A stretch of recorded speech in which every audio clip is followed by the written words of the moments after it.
Hello, everyone, and welcome to the PVL, Premier Gaming's PVL IMD2. Along with me is the creator of this tournament.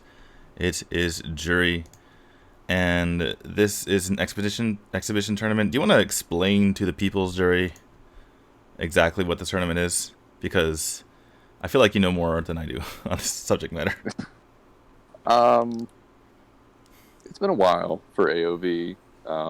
There have been a couple exhibition tournaments that have run, and I just feel like they weren't exactly what we needed as a community. So I figured I'd just jump in and run a couple.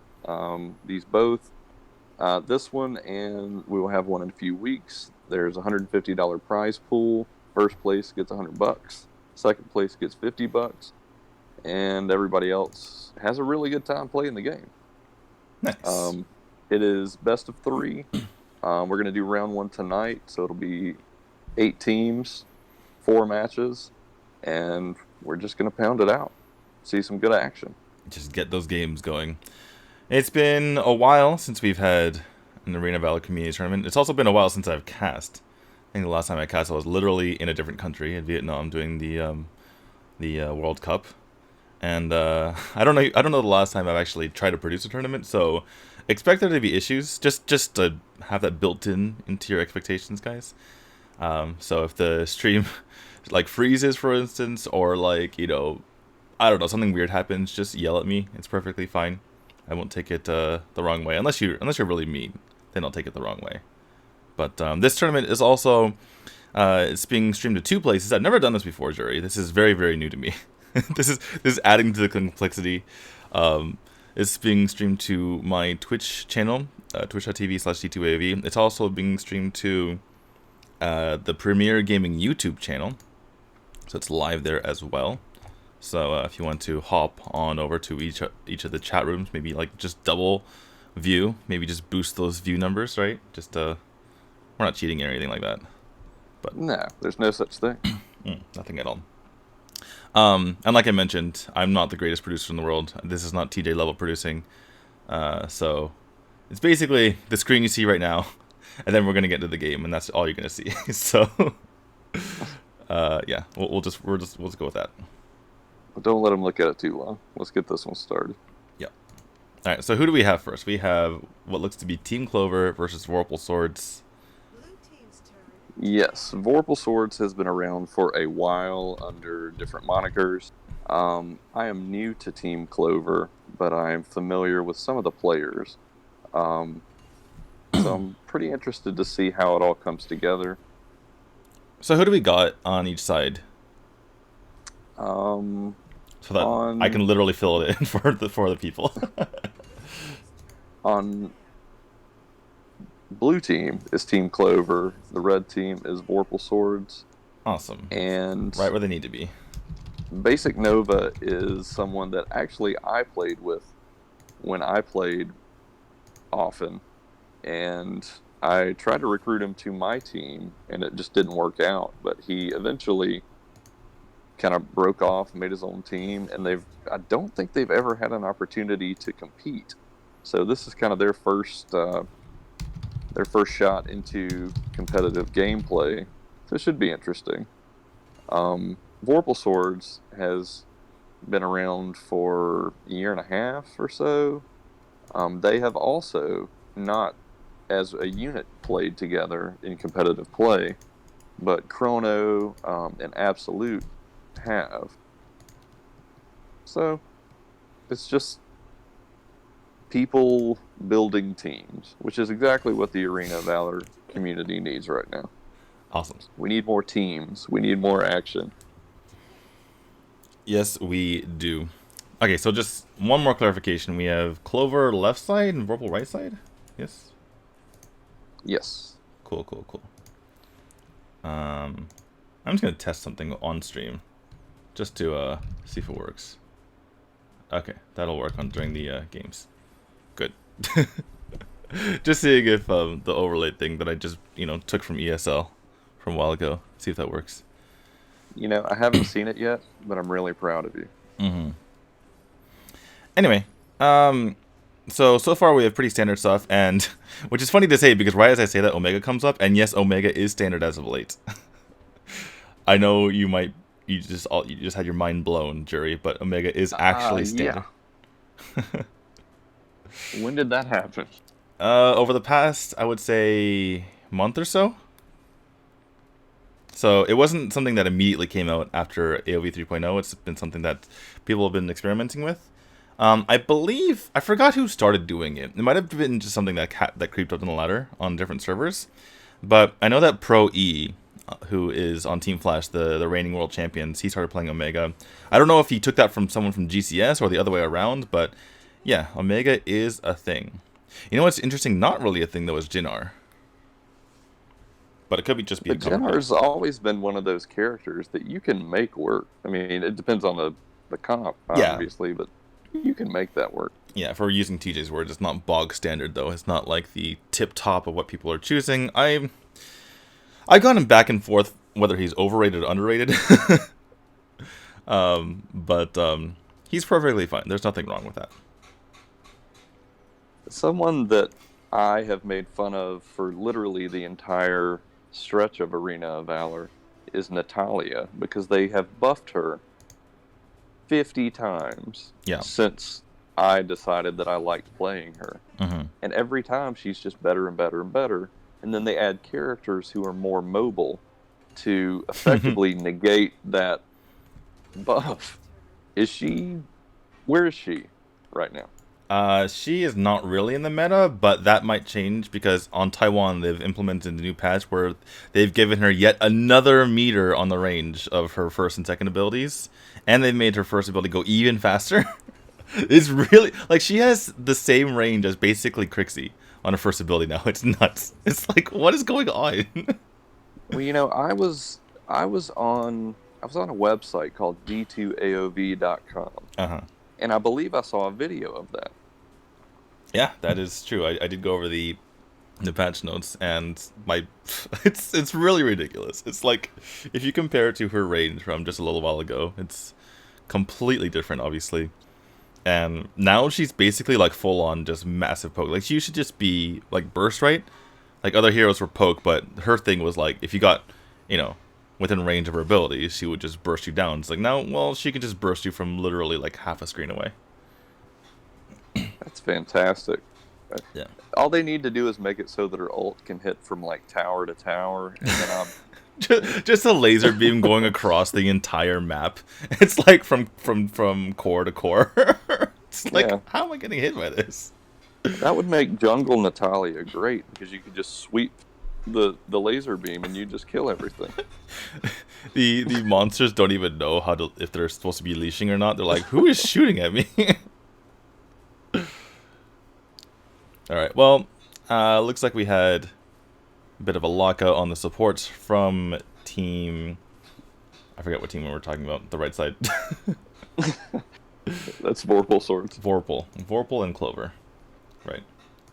Vorpal locking out the supports, and Clover locking out, well, a mix of things. Damage dealers in general. And Zip is also new to me. I will admit that I bought the character, went into a couple of bot matches, and just played around with his ult. Yeah. He seems incredibly. He just seems to not die. Is that true in the actual game? Yeah, he has a multitude of things that keep him up. You know, whether it's just going into his fat form, his bloated form, where he just gets extra resistance. He actually, I mean, he gains like shields whenever he has people in his mouth and he's like rolling around. Or I mean, he gets afterward, I guess. But a lot going on. Anyway, our draft has just about finished up here, and we're finishing off with a Valheim Crushed.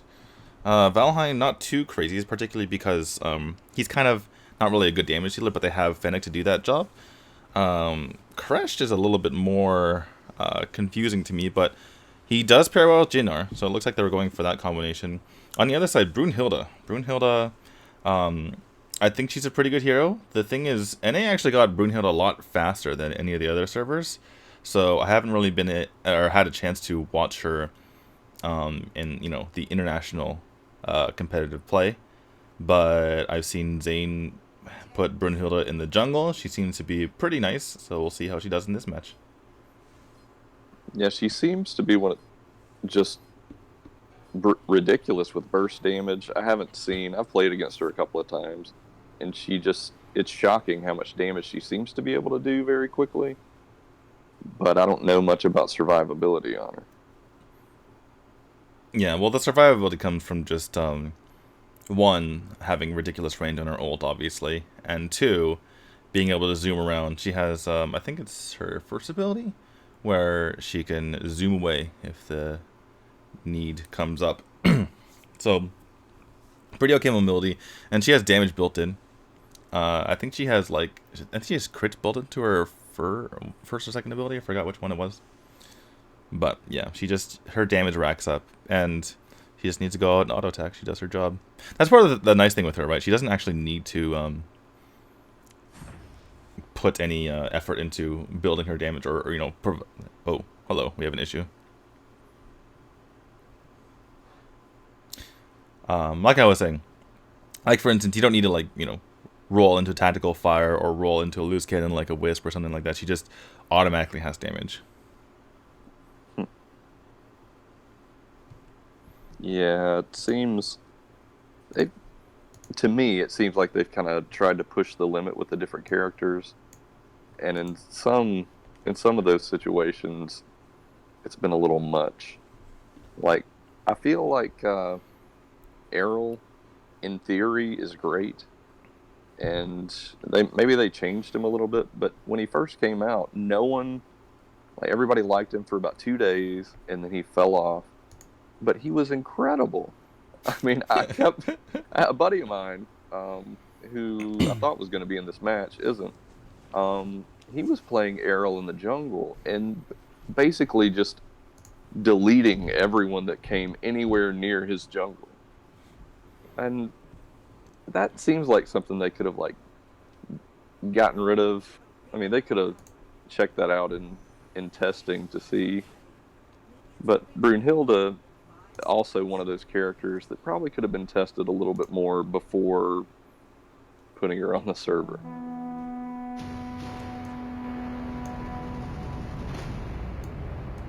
Can't believe there's an Omega in this match.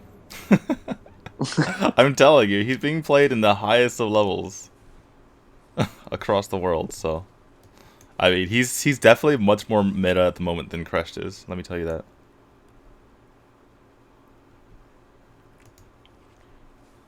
Let's see. I'm trying not to just follow the Omega around, but I can't help it. By the way, if you guys are watching and why aren't they casting as if it's like the World Cup? It's because we're being chill about this. Yeah, just it's just an exhibition match. We're just chilling. We're just chilling, guys. We're having fun with this one. Anyway, So we have Brunhilde and Valheim in that bot lane here. And Valheim should win it early, but Brunhilde will have a lot more damage late. But again, like I mentioned earlier, the damage for the side of Team Clover is going to come from Fennec. Like, Fennec is like the real ADC, whereas you expect Valheim to be building a little bit more, sustain / he's like a stun bot, essentially.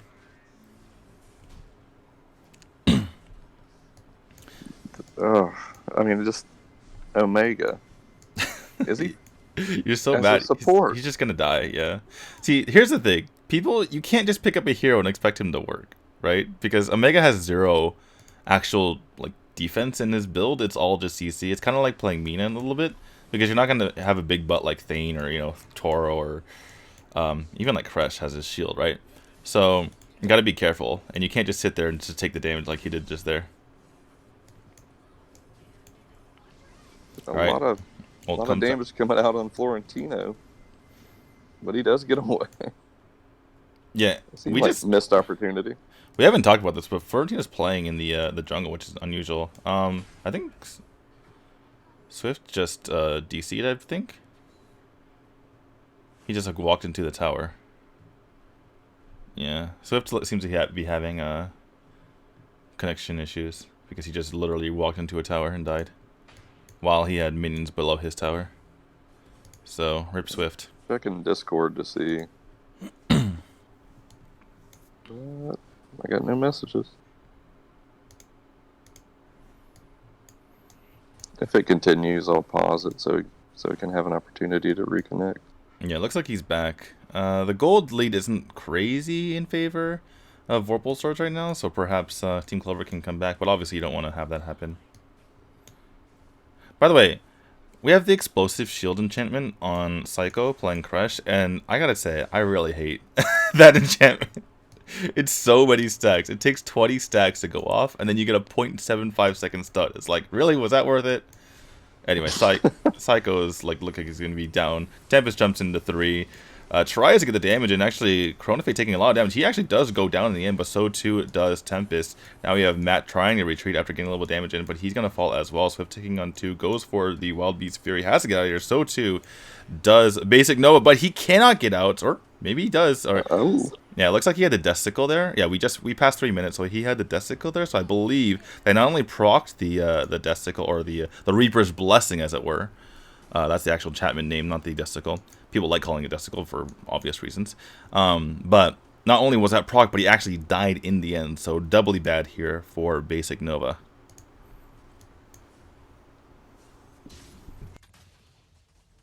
And that being said, they're totally ignoring the dragon, even when they get the kills. Yeah, I think like nowadays people don't really care about the dragon. It's like we'll get it if we can, but otherwise we don't really care. I think like people realize that towers are more important. It gives us some amount of gold in the end. Like the dragon, it's like, again, if you can take it, you do. But if there's any contention at all, you're like, well, might as well get a tower. You're not gonna be like rushing over to it like you would for the Darkslayer. Yeah, but they're not getting towers either. Oh, they did get the top tower. I'm fine with it. I think Vorpal Sword's doing an okay job.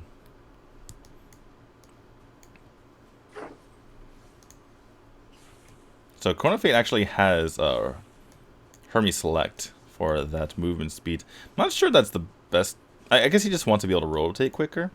They are taking a little bit of pressure here coming up from Team Clover. 4, or now 3 rotating, trying to take this down. And out comes a Metamorphosis, jumps in, and Liliana does go down. So too does Chronofate. We're not really sure what he's trying to do. Maybe just push out the minions there to make sure that the tower was safe. But the tower, well, it's not going to go down quite yet. Tempest has to pop his Exuberance just to be able to stay alive here. Fantasy Fan just pops his siege right in front of the enemy team, and he goes down.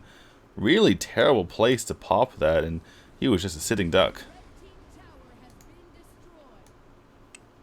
You know, Jury, I did see that Fantasy Fan had very little experience on the Brunhild, so whether either this is a smurf or he actually doesn't have that much experience, and you know, I was wondering which was true going into this game, and after just seeing that really poor siege position, I'm gonna have to assume it was the latter, that he actually doesn't have much experience.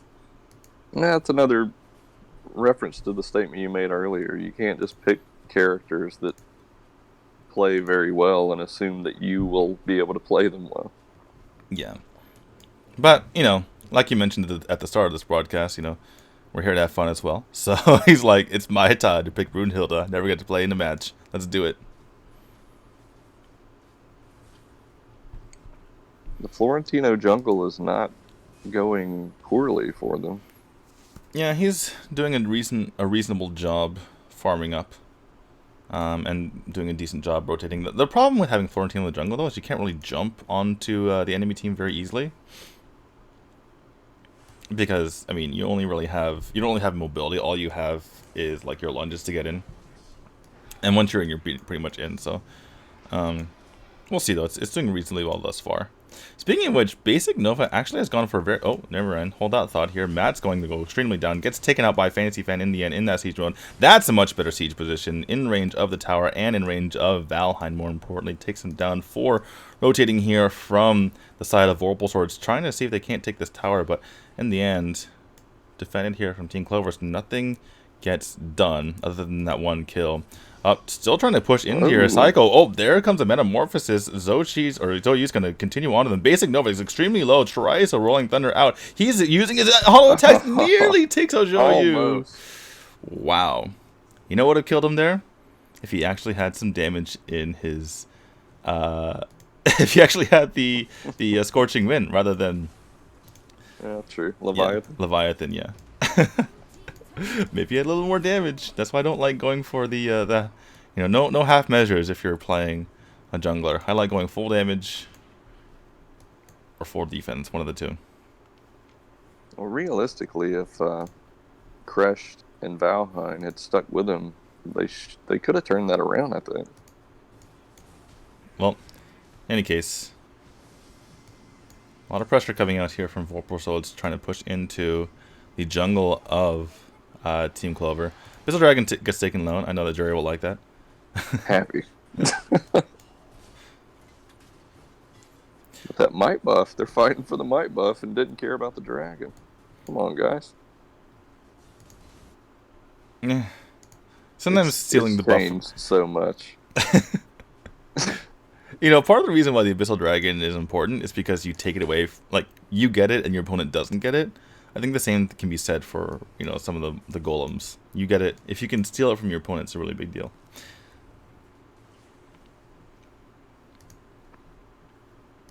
It looks like Vorpal Swords is kind of getting into position. They're getting the waves pushed past the river, and I think they're just going to try to starve them. They're already taking buffs. They're pretty much totally commandeering that section of the jungle on the blue side. Yeah, I think Vorpal Swords, they have a good position because of the amount of towers they have.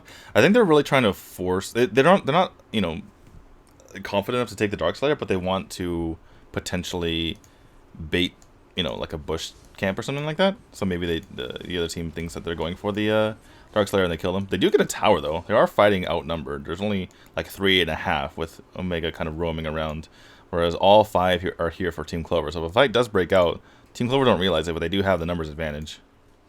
Oh, there they go in. Absolute Zero taking quite a bit of damage. Has his Hercules Madness popped. Goes in on Psycho. Psycho does have the Metamorphosis, but he doesn't get popped. And Basic Nova can only just throw out his Chain Hammer Cyclone and do a whole lot of nothing. Meanwhile, Florentino was pushing the mid lane. Everything is being pushed in. So Team Clover still stealing buffs. Yeah, Team Clover just losing that 5v4 is a really big deal. That said, though, Swift trying to go in on Oreos. Oreos does get away because that's a Liliana. But, again, Team Clover not managing these waves very well, and Vorpal Swords continuing to apply that pressure. Wait, are you suggesting that wave management is important? Just a little bit. But like you said, I think I need you to talk to every ranked person that I play with.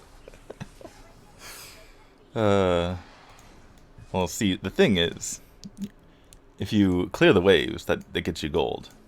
Oh, never mind. Hold that thought. Psycho. Can't. He is just stun locked into oblivion. That's the second time in a row that he wasn't able to pop Metamorphosis. I promise you, he was spamming that Metamorphosis button. He wasn't saving it for later because this could be a death push right now. Chronofate going in. Honestly, that's why I don't take the full support item at the beginning of the game. Mantle of Ra, to me, would be much more... It would be a lot more help than that thing. What, Tycolor's Mark? Yeah. Well, Tycolor's Mark reduces damage on like everyone around him. I think it's perfectly fine. I don't think there's anything wrong with it. I think he just got stun locked. Anybody else? They're killing him immediately. No, but it helps himself too. Everyone applies to him himself as well.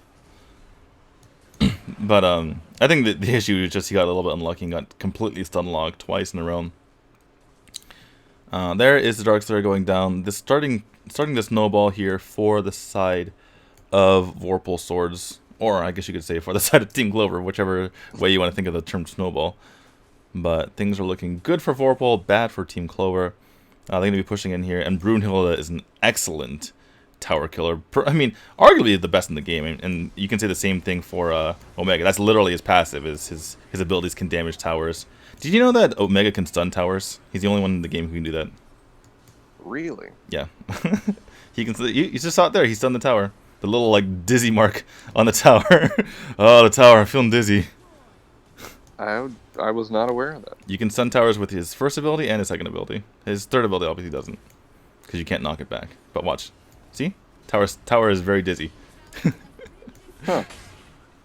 So that's one of the reasons why Omega's pretty good, because you can just force down towers. The more you know. All right, pushing in here is Vorpal Swords, Team Clover. Very low. They have to go back and forth between their base. Tempest doesn't really want to go back into the fountain because he might end the game. They're all getting clumped up here. Tempest uses the Temporal Turbulence, or excuse me, he has the Exuberance, but does go down in the end. And Psycho goes down as well. That might be the beginning of the end. Zhou, however, does fall. They're trying to push in here. Team Clover doing a reasonable job holding them off. Fantasy Fan goes into his mode. But he's oh my goodness, that was definitely, without even looking at the items, I'll look at them now. That was absolutely the Bow of Slaughter, healing right back up. He gets a triple kill, and Vorpal Swords take the game.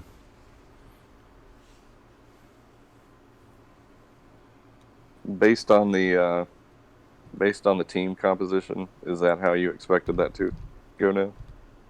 I would say yeah. Just because, I don't know, I wasn't a... I'm the biggest Jinner believer there is. And you know when my faith wanes in Jinner, that is not a good sign. So the whole Jinner crash nonsense was throwing me off a bit. Although, the Mega wasn't doing too great either. There's a bit of shakiness on both sides. Obviously, these aren't like complete pros. But, I'm such a Crash diehard that it even shocked me. I just feel like I don't know who was planned to do the damage other than Finnick. So Chrono Fate. Wasn't... Wait, what is that? I'm totally like, I don't pay attention to these symbols. Does that mean he's number one in his region as Omega? Yes. Okay, so he actually does have experience on Omega, but I guess a couple of. It's just state.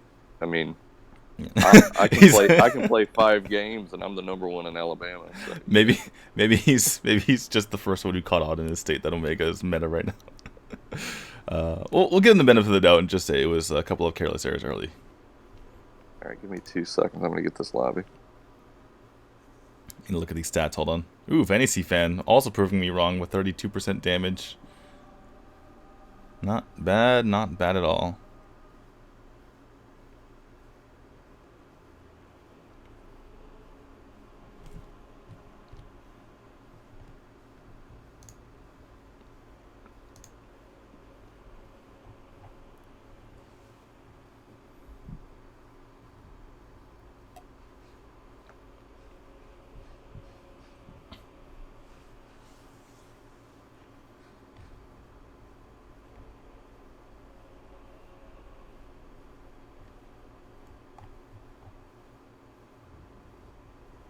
Imagine if the casters read this chat, says Hitman.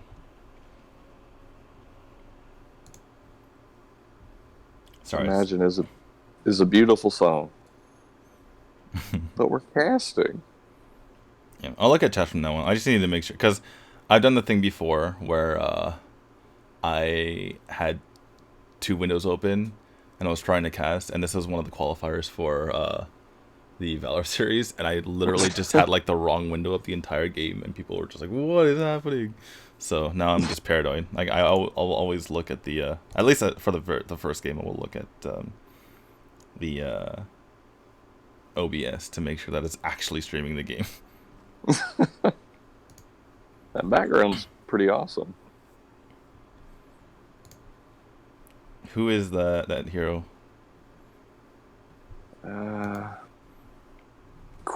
Ki, I don't know how to say it. Chi, yeah. There you go. That's the one. I have the skin. I did finally stop buying skins for AoV though. And then they released that stupid Ormar skin that I was just raging out about wanting for no reason. I don't even play Ormar. Who won the game? Vorpal Swords? Yes. Okay.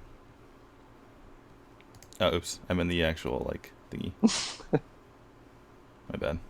Wasn't paying attention. Hold up, is D2 on our team? Yes, I'll be playing from a simulator.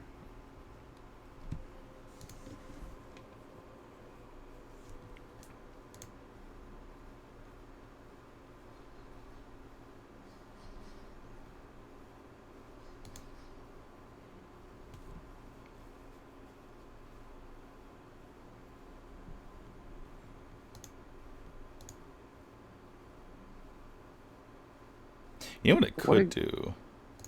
Is I could What? pop out Twitch chat. That would help.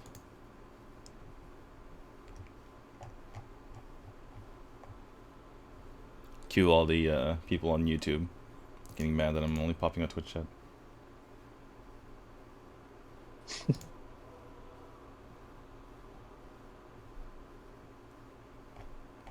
Dun.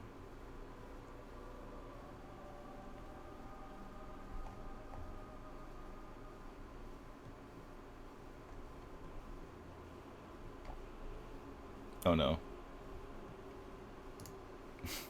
Twitch changed the location. Did it ever throw you off when, you know, something changes the location of stuff and you're like, oh my god, where am I? Well, it only happens when you're like midstream and you're just doing the motions. And then when something's different, you're like, wait, what is happening here? I can't handle this right now. Where's the pop-out chat? You want to go ahead and start the draft? Yeah, you can start the draft. All right. Blue team's turn to ban. You are ugly, says... Well, are you... I don't know, I can't read that. Says D2, I'll build Leviathan on an ADC jungle. That just makes me sad.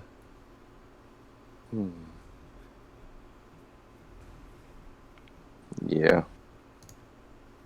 Alright, I don't know. In my entire run as a jungler, which was never, I think I did like 20 matches, and I was like, you know what? I'm gonna give this jungle thing a shot. Mm-hmm. And I don't know that I was doing poorly, Yeah. but everyone else that I had ever played with who had jungled probably could have doubled my time easily. And I have no idea how they did it. And then I kept trying and trying and trying, and I'm like, well, I'm getting better. Apparently, I wasn't. I don't. Wait, what do you mean double your time? You mean half your time? Well, yeah, half my time. But I never could. I just never could get it. I don't know. I watched a bunch of videos. It just never improved. It wasn't built. I wasn't built for that. I wasn't built for the jungle clear. You're talking about your first clear? Yeah. It just. Okay, first thing I would check is your Arcana. Well, I looked up whatever was popular at the time. Yeah, assuming I it's did, you, I think you have the proper Arcana. It's just little tricks. Melindus, I did, and then I did.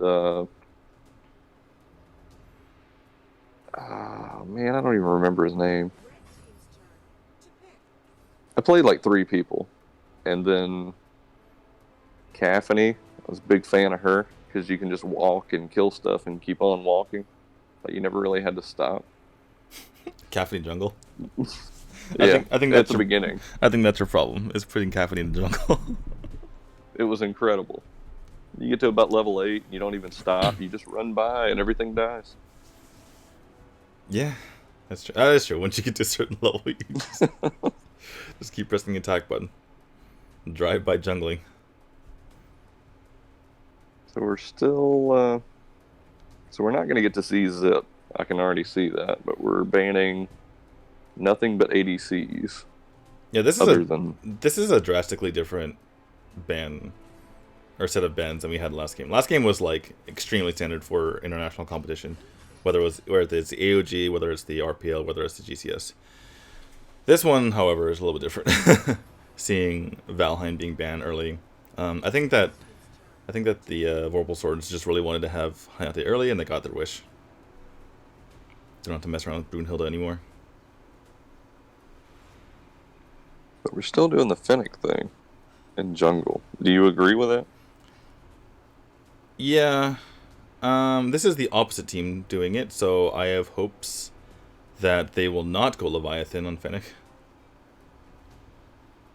By the way, I know that we've seen like Neil, for instance, one of the best junglers in the world, play Fennec with Leviathan, but it is my belief that he didn't know what he was doing when he did that, so...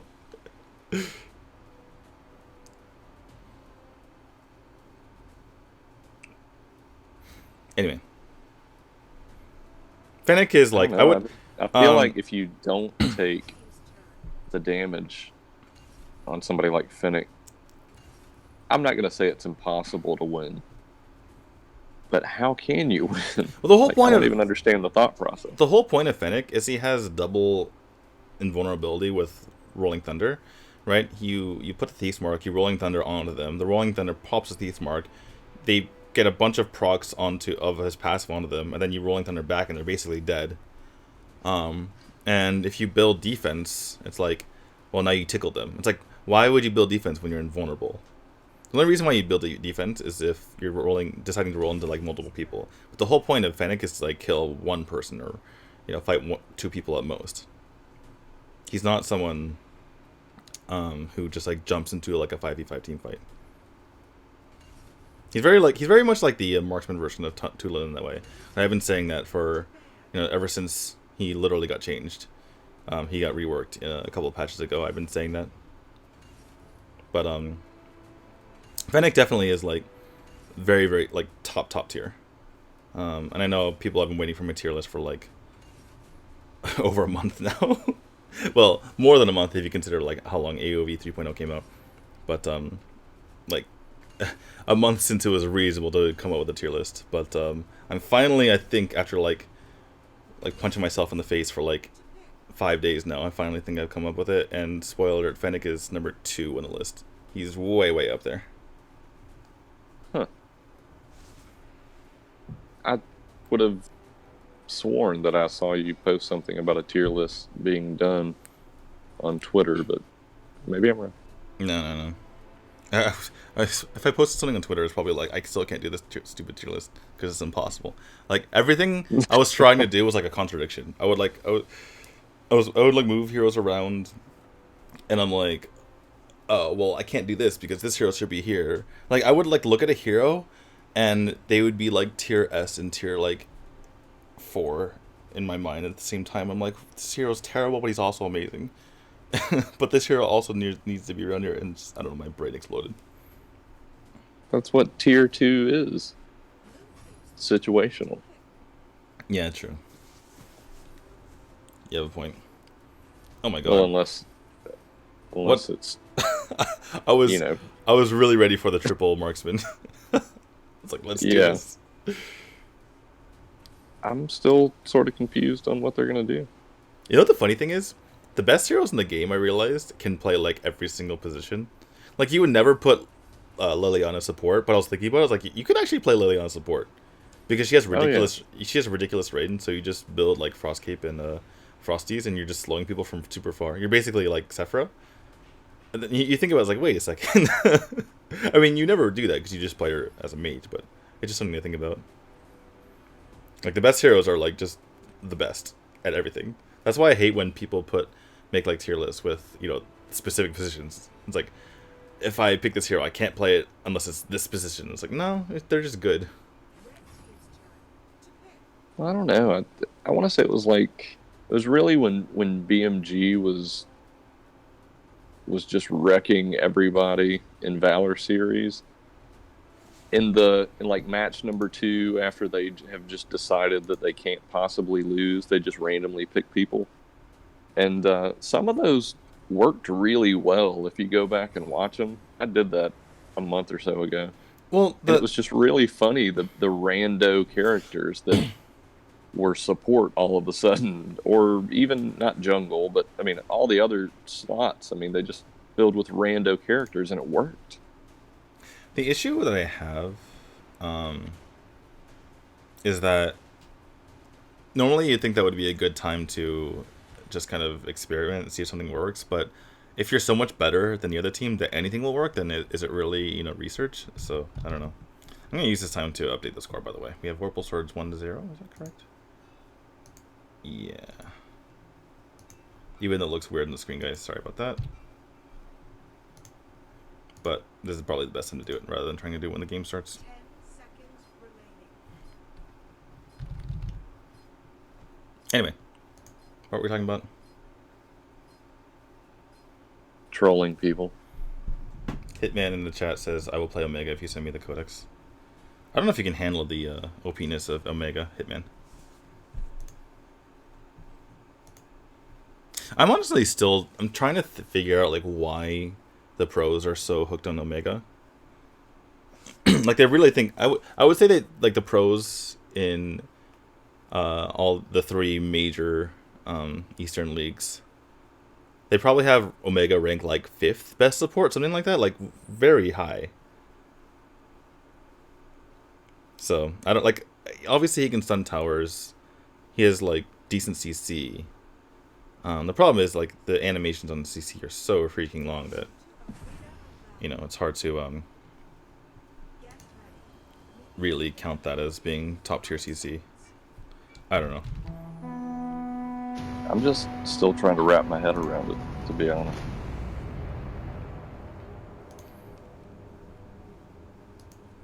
All right. Well, we didn't really talk about the draft, unfortunately.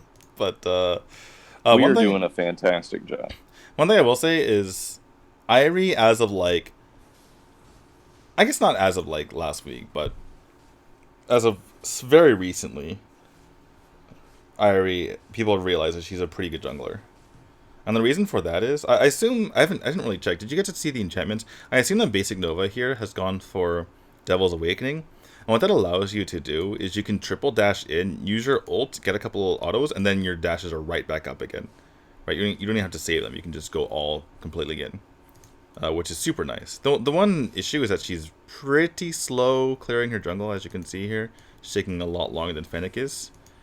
But, I mean, Fennec is one of the faster ones in the game, so that's not a great comparison, I suppose. But still, it's not the greatest being behind in your first rotation. But after that, she's definitely, like, insane at being able to take people out. What is the, specifically, what does the enchantment do? And you can tell me after this fight. Oh, well, Matt, yeah, like you said, Matt going down, Psycho does too as well. And that is a great start for Vocal Swords. So what the enchantment does is first it gives you, oh, never mind, speaking of which, basic Nova goes in, gets the gets the kill as well. Fantasy Fan, he's in a little bit of trouble getting attacked by Matt. Can he get the Rolling Thunder out? No, he does go down as well, so that is a return kill. A couple of return kills here for the side of the other side, since I can't remember the name. Basic Nova trying to jump onto Sephra here.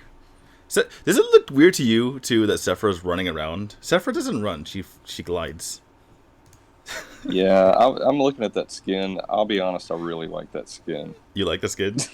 I do. I don't like. It's just weird that she's running around. Anyway, the team is Team Clover. She sort of floated when she was getting ready to do her stuff. Yeah, but it's just she's like a goddess, isn't she? Why is she running around? Anyway, Team Clover is the team that I mentioned, not the other team. I should give them more respect than that. With the Little Mermaid in the news, you should be able to accept that a mermaid can do whatever she wants. Okay, sure. I do like the water wall, though. It's really pretty and pink and nice. Anyway, like you were asking, the Devil's Awakening enchantment, what it does is, first you get 10% resistance, which is nice, but more importantly, it resets, or it doesn't reset your first and second cooldowns when you pop your ult, but it reduces them by 50%, which is a lot, and then from there you get also 20% CDR. So, it's, for some heroes, it's a near... That is really good. Yeah, it's a near reset on your first couple abilities. It's really nice for people who rely on their ults and have... Oh, Basic Nova. Oh, a couple of jumps away. One should you can. One more auto. Oh, there's the... Okay, she's dead. If you're wondering why she stayed alive for a little bit longer there, that was because she had the Reaper's Blessing, the Desticle. So it looks like it's going to go down as well. It gets a stun off. Nope, not enough. Fantasy Fan does track him down in the end.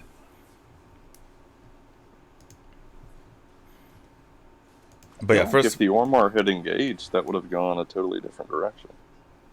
Yeah, perhaps. Anyway, like I was mentioning, for heroes like, for instance, Rorik is really good, the Devil's Awakening. I mean, there's for like a ton of heroes, but for the most obvious example. A really good example, too, is L'Oreal, who's getting just jumped on here by Tempest, gets taken down. But L'Oreal, in the early game, in the late game, she's able to just spam out her wheel and blink after she uses Smite. But in the early game, the cooldowns are really long, so you can't just spam them out. And basically, she gets to have her early game, or have her late game in the early game, because of Devil's Awakening.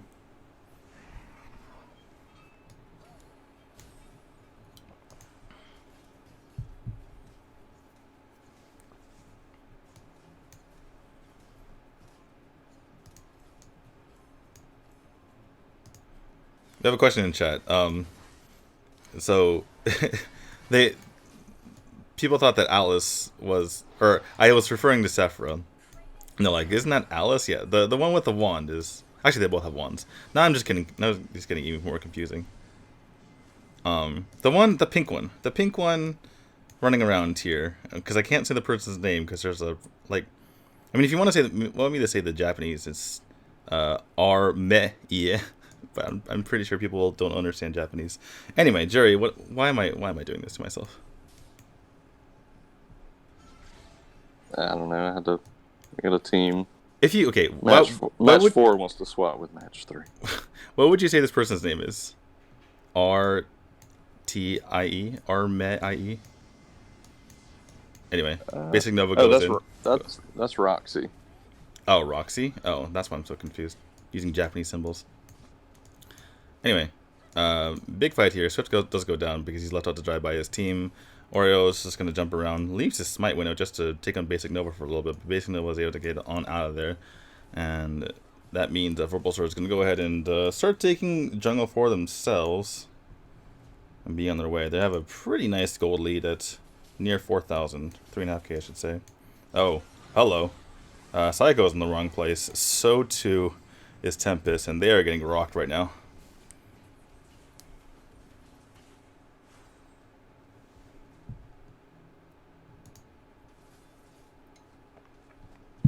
Show the builds, D2, says chat.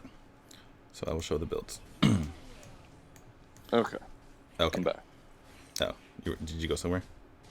Well, I was in Discord.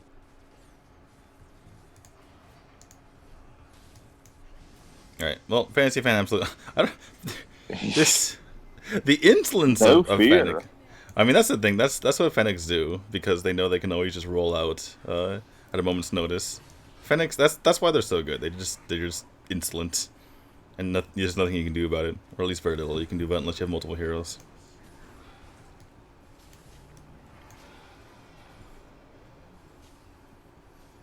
But Fennec does have Scorching Wind. That makes me happy. This is very standard. This is what I wanted to see from Fennec last game, essentially. Scorching Wind into Clavis Sancti. I'm not sure what he's going to get next. He might go for... I think the more standard build would be to go for Slick Sting. Particularly because he already has Guild Degrees. Basic Nova's going in. Goes for a deal, but immediately dies. And Roxy already had... excuse me, the Tide of Life queued up. So he wasn't going to take any damage. So...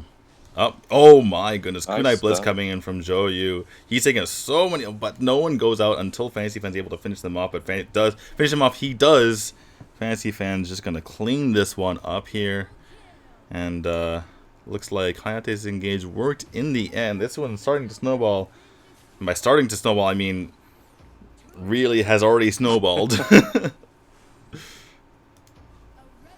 Because that is a 7,000 plus gold lead here for Vorpal Swords. Basic Nova trying to make something happen, but that is the support.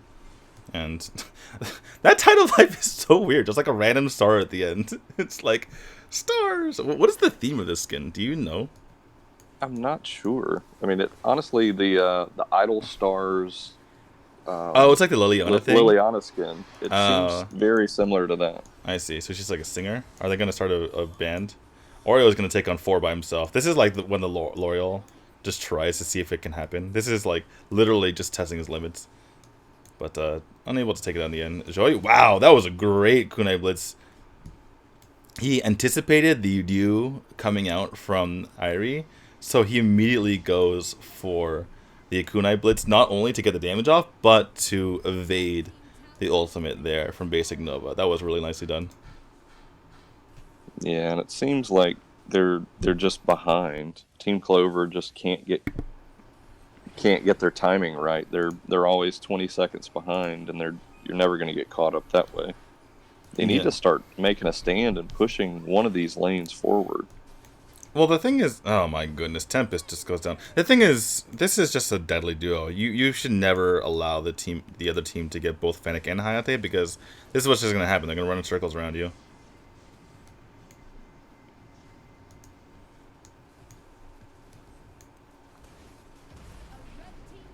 Like theoretically,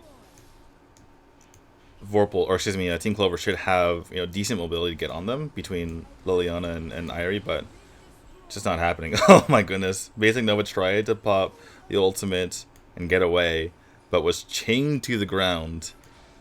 It sucks when you like summon an entire dragon to stun your opponents and give you a shield, and then you realize that your leg is like bolted to the ground. That is a problem, Jerry. Yeah. By the way, we have double idol in this game. Because of I love how the voice lines for the specific skins are so loud. Like all I hear, like I'm viewing the action. All I hear is "Marabasareta no kashira." I'm like, oh, thanks, Liliana. Anyway.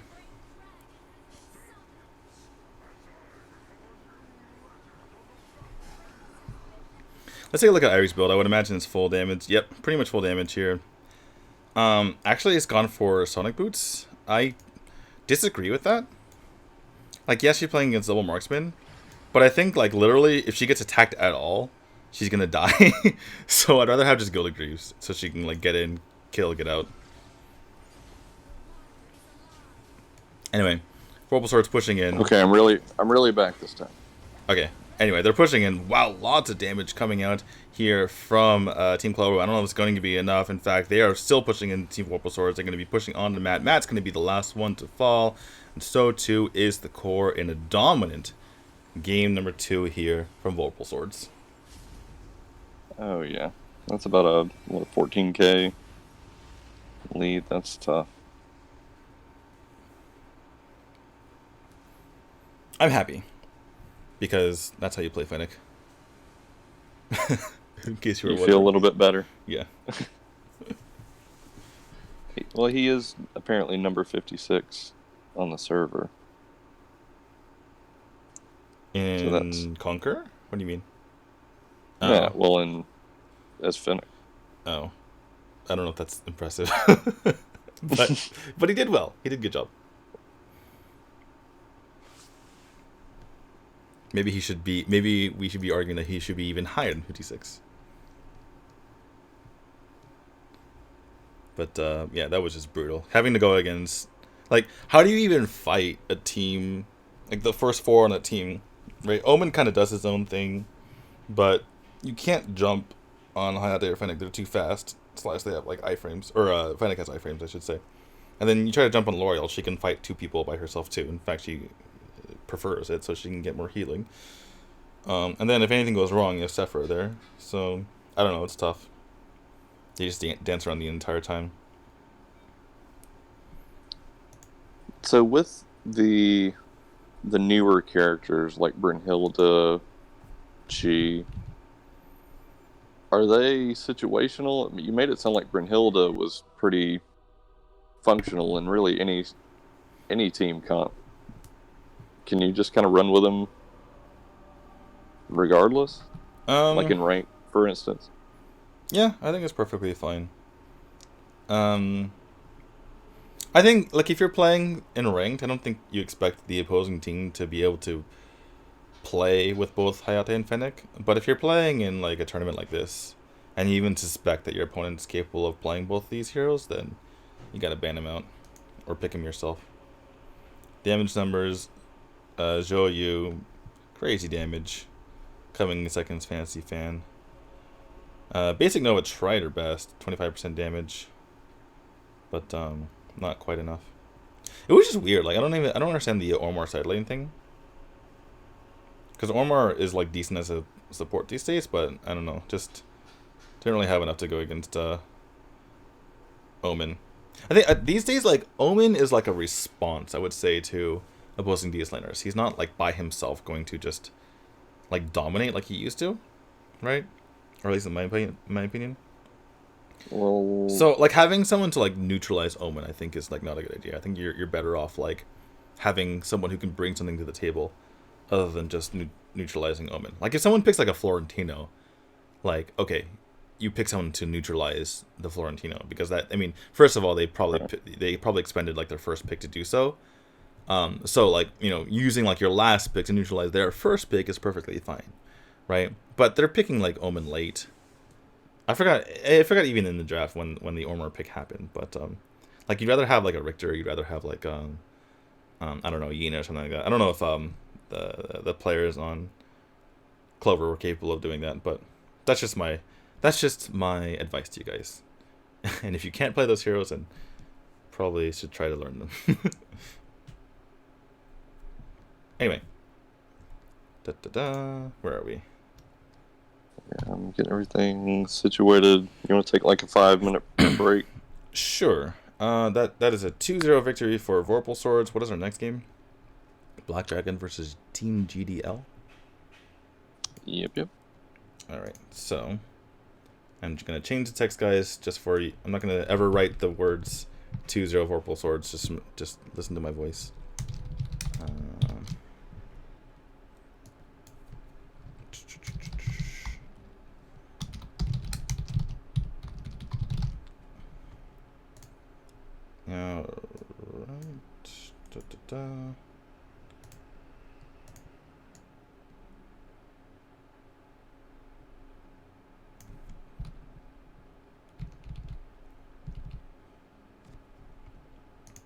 Okay, 5-minute break, guys. See you in a bit.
Jerry, you saw right through my attempts to cheat and give GDL an extra point. I'm sad I couldn't get away with it, but we are all in the spirits of fair play here. I understand. Did you get paid off? I just want to know. GDL slipped me a couple of vouchers. Oh, nice. Gotta get that Sephora skin. Fair enough. Welcome back to the Premier Gaming PVL, guys. This is an exhibition tournament. 8 teams in, best of 3s, $100 to the winner. Good stuff all around. I am D2. With me is Jury. We are streaming to both the Premier Gaming YouTube channel and my personal YouTube channel at twitch.tv/D2AOV. I just realized, Jerry, I gotta be a little bit less mean. These people are trying to have fun here. I'm like criticizing their builds and play style. You don't play Fennec like that. Shame on you. I feel bad now.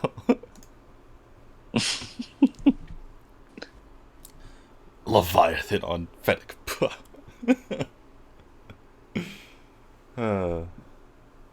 Anyway. Alright, I'm making the lobby now.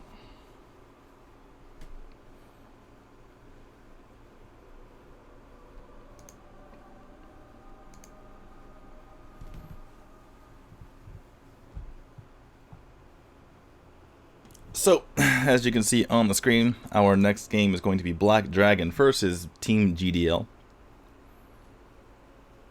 I feel like I'm going to get these teams mixed up again. I don't know why I got the teams mixed up last time. Team Clover and Vorpal Blades, was it? Yeah. Vorpal swords. Vorpal Swords. What is Vorpal Blade? Is that like a StarCraft thing? Vorpal sword, or either way, is a weapon from Dungeons and Dragons. Oh. I've definitely seen it in not Dungeons and Dragons, though. Because I've never done Dungeons and Dragons. Well, it's... No, you said that in such a way. That was tough. Maybe it's just because I'm a nerd. But, yeah, it's an incredibly strong weapon that has been referenced probably 1 million times in all sorts of stuff. I feel like Zeratul had it. Have you ever played StarCraft? No. Oh. Well, Like, I mean, I have, but not like you have. No, it's not like I've played StarCraft that much. Although I did pay attention a lot back in the day.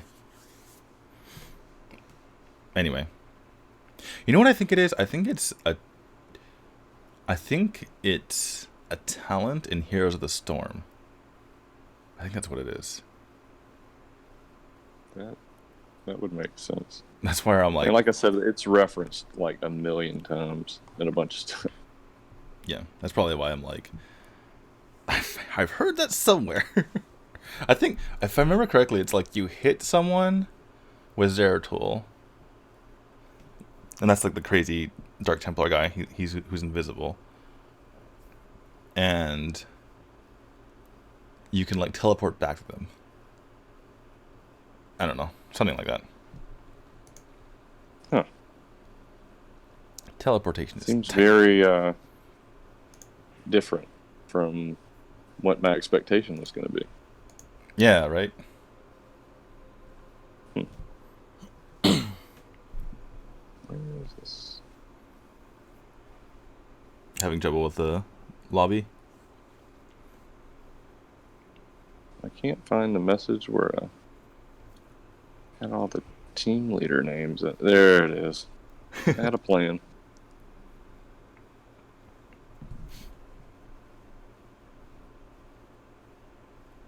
Who won the Clovers versus Vorpal? I got here too late to see the first one. It was Vorpal, 2-0.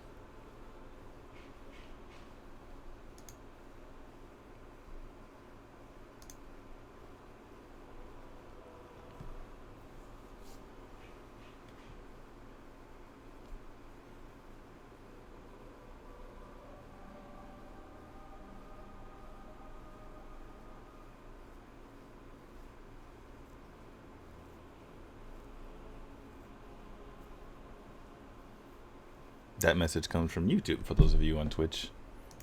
We have the technology to see both. Wow. Such technology. Much wow.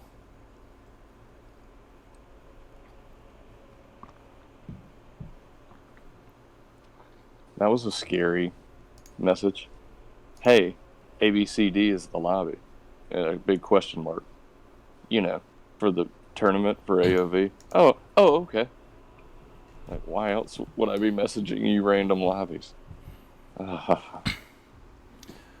it close? Asked Matthew Waterman. Oh, never mind. 2-0. Would you classify that as close? It was like close in the early game. It was like your standard snowball, where it was like just slowly but surely, it was just rolling downhill. It's like started out a little bit of a. I mean, it's you know what I mean. It's not like sometimes people call things snowball, but it's actually just like someone taking a big hunk of snow and dropping it to the ground, right? It's like that was just a stomp. Both games felt like snowballs, right? Where they're like slowly rolling at the top, and then when things started going, it was like, oh god, here we go. Yeah. But there were moments, there were glimpses. Yep.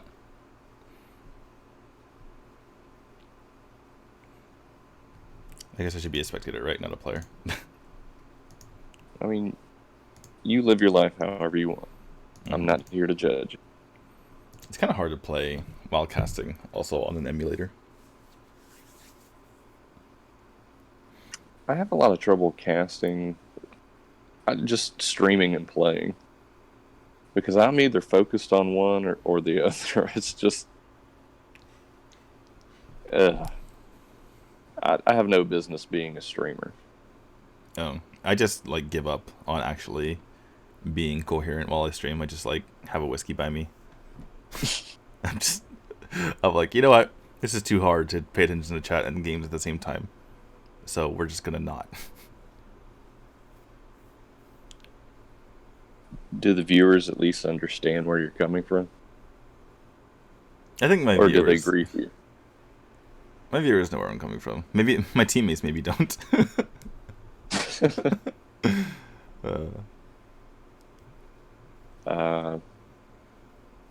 Team 2 said that they were going to be about a minute. So about a minute. You know what about a minute means? It's like multiply. I do. Multiply. Like the lobby's going to expire. Yeah. Let's hope not. But that's what I thought immediately when they said that.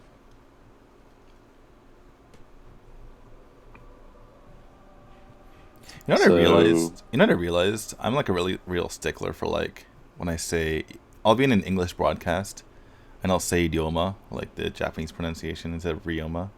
By the way, I will like cut anyone who says ryoma. Freaking brown bag ruining everyone's pronunciation. But I've witnessed that multiple times and I laugh hysterically every time. But it's weird because I'll say idioma, I'll say what else is there?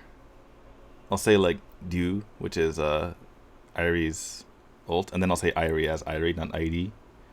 I don't know. For some reason, ID is like a bridge too far. Even though like I'm saying the hard one, like the one with the R.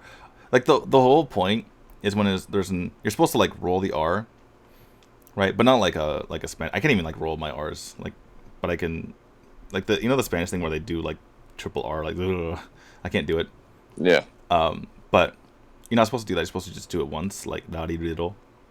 It's like between an L and an R. That's why Japanese people get confused with L's and R's in English. But with RY, you're supposed to, like for instance, Tokyo. Like it's supposed to be like kyo. It's not supposed to be kiyo. Right? It's like the same thing with RY. You're supposed to say it at the exact same time, which is like physically impossible to do. You can't physically like roll your R and say a Y sound at the same time. But anyway, I try to, properly say those, and I don't go for the easy one in ID. I can't.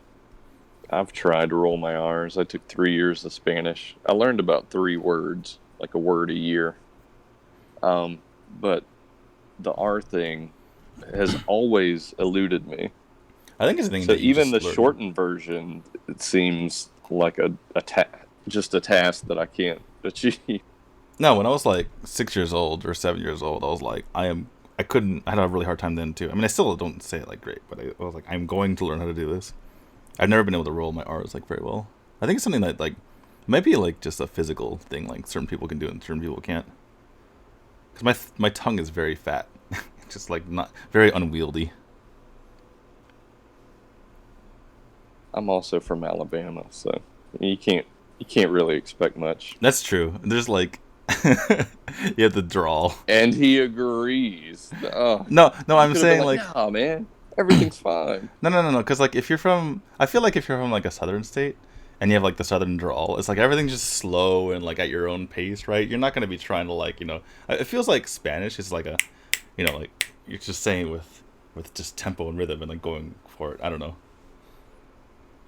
It seems like polar opposites in speaking style. Like, have you ever Yeah, heard of definitely Spanish? something that AOV viewers don't want to hear about, but my wife watches like 90 Day Fiance and Before the 90 Days and all these shows about people marrying people out of the country. And the people who are from South American and Latin American countries, when they get mad, which they do every episode, it just is going to happen. It's incredible that a person can speak that fast, coherently, and like they're clearly words. Like my brain can't comprehend what's happening there. That's exactly what I was saying, though. It's like they're polar Yeah. opposites. Like the slow southern drawl and like the quick Spanish speaking. I can't remember a Spanish speaking person speaking slowly. Like it's just like not how the language works. I just, I mean, I know how to find the library. I figure if I was trapped in Mexico, if I could just get to the library, I should be able to find a map, and then I'll be okay. And that's really my whole game plan. Orange in chat says Southern people are ahead in language. We got double contractions. Yaldiv is a rare triple. Well, that's basically what you do in English anyway, right? English is kind of like,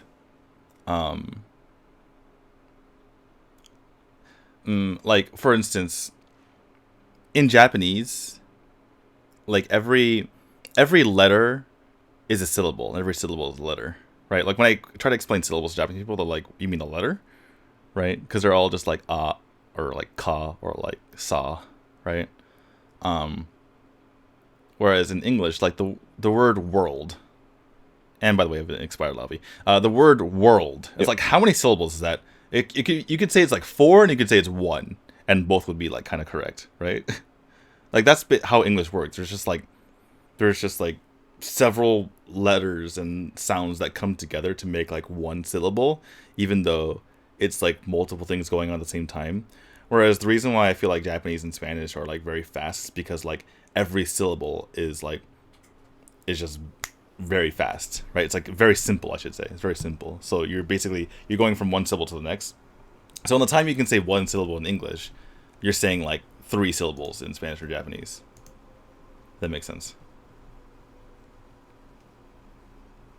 English is three languages in a trench coat. That's pretty funny. Sort of true. We That- basically just stole all the easy stuff from other languages and made a lazy version of all of them. You know what I learned the other day? You know, honcho comes from Japanese, like head honcho. What? Well, it sounds I had no right. idea, like because the way that it's spelled is Honcho, right, in English or whatever.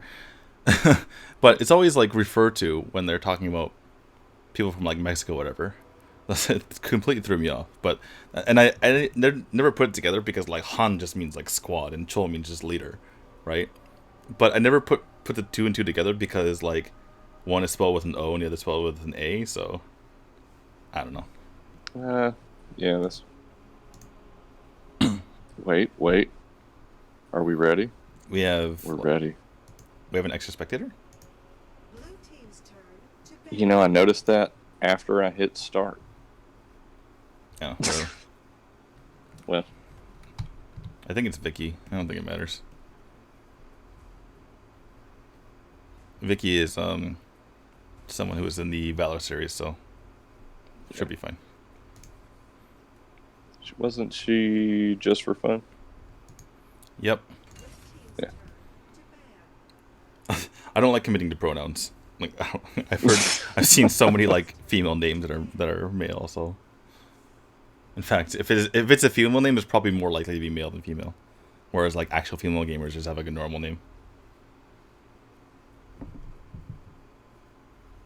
Well, there have been with like shifts in PC verbiage, they've added a ton of new pronouns that really confuse me. And as someone who, like, I was an English major in college, like, I'm gonna be honest, it's a lot for me to take in. There were enough. Hey, And I don't know that my brain can handle it. I'm with you. I'm too old. I'm like whatever. I'm gonna call you what I want. We're gonna be like our parents. That's what's happening right now Yeah. at this time. I like that GDL has their name. That will make it a lot easier to not get confused.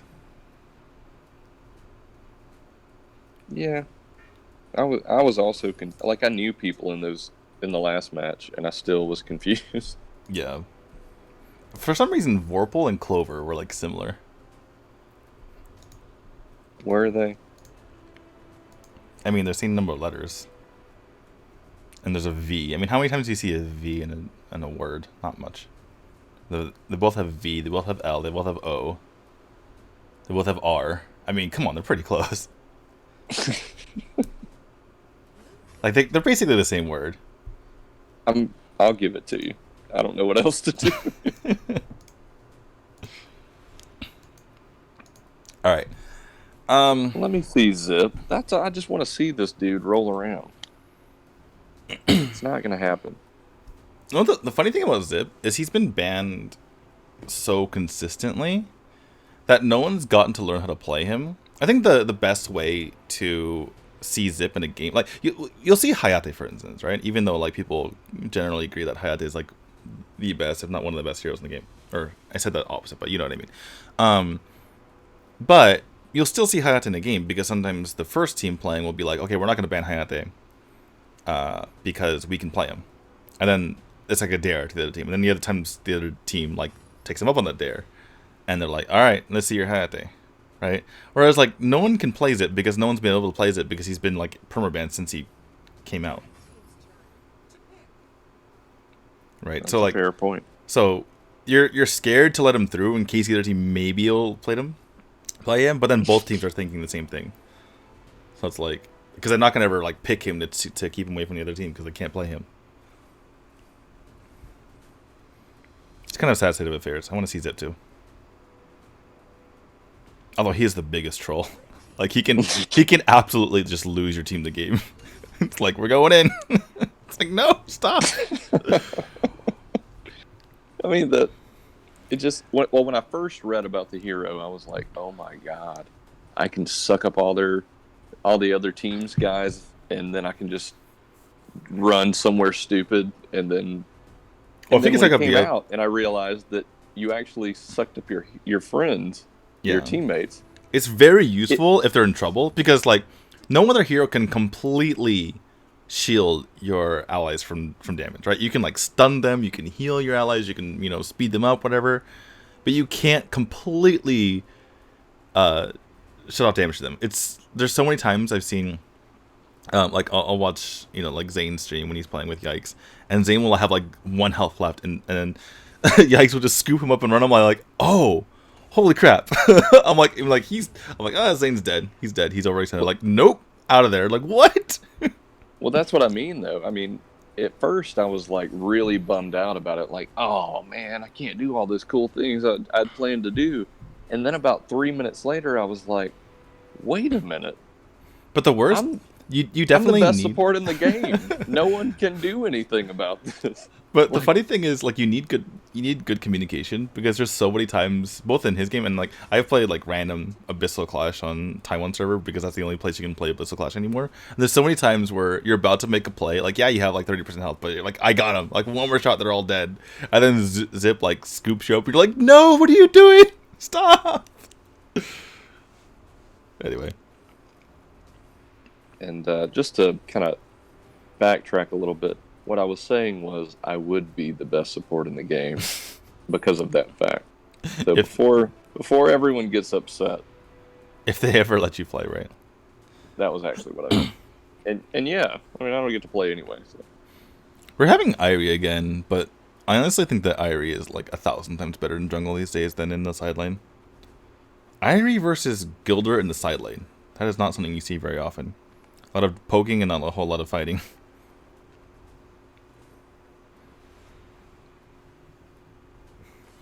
Well, yeah, Gilder's in mid sprinting.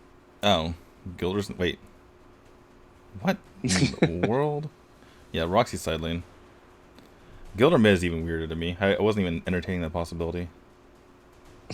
Alright, time to fix our thingy. So,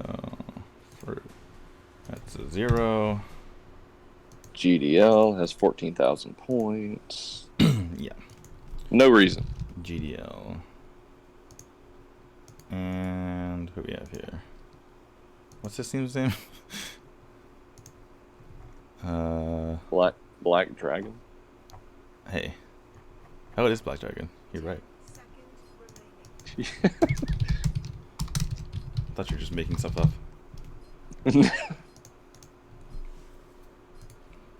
Alright. That will reappear when we start the game. I'm not a big fan of Gilder mid. Let me just say that. It takes too long to clear the wave. I mean, for the last 2 years, you've effectively said that Gilder's worthless, except for a brief period of time where you made a statement. I think it was on the podcast, but then TJ jumped all in on it, and you seem to regret ever having said that. Pretty much. I've never liked him mid though. He just takes too long to get going. I suppose the one thing is if you can clear a wave, then you can rotate to the side lane and like be an extra source of stun. Like you're kind of like a weird Alistair in a way from the mid. But Alistair's always going to be better, I would think. Yeah, well, I mean, there's like insane range in Gilder. You can stun from a pretty long range, so there's that. I guess the other thing is like, I guess if you're talking about GDL here, they don't want to deal with L'Oreal, so just stun them from super far away. That's a fair point. I think GDL's overall strategy, it seems like this game, is to go for like massive frontline, right? Just like Roxy, Aram, Gilder, just being a big fat front line, and then the damage coming from the Darcy and the Telenos. Speaking of which, we might have to have a regame because Matthew and Alex are just kind of... Woo! Matthew. That's what happens when you pick Gilder. You just freeze. The game's like, no. I refuse. I paused it to give him a little bit of time.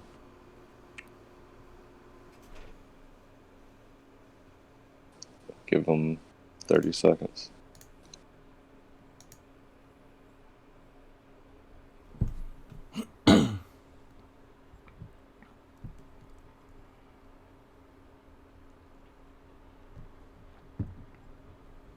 There we go. Alright. Is Laura going to be nice? Oh, she's going to be nice. No. He's going to be in time for this first minion. Aw. This is what I'm talking about, though. He takes like forever to clear the wave. Early on, Telenos should win against Hayate, which is weird because Telenos takes a while to get going as well, but Hayate is even slower. But Hayate should win late game. Although they both scale pretty well to late game. But Hayate, as long as he's able to just dance around.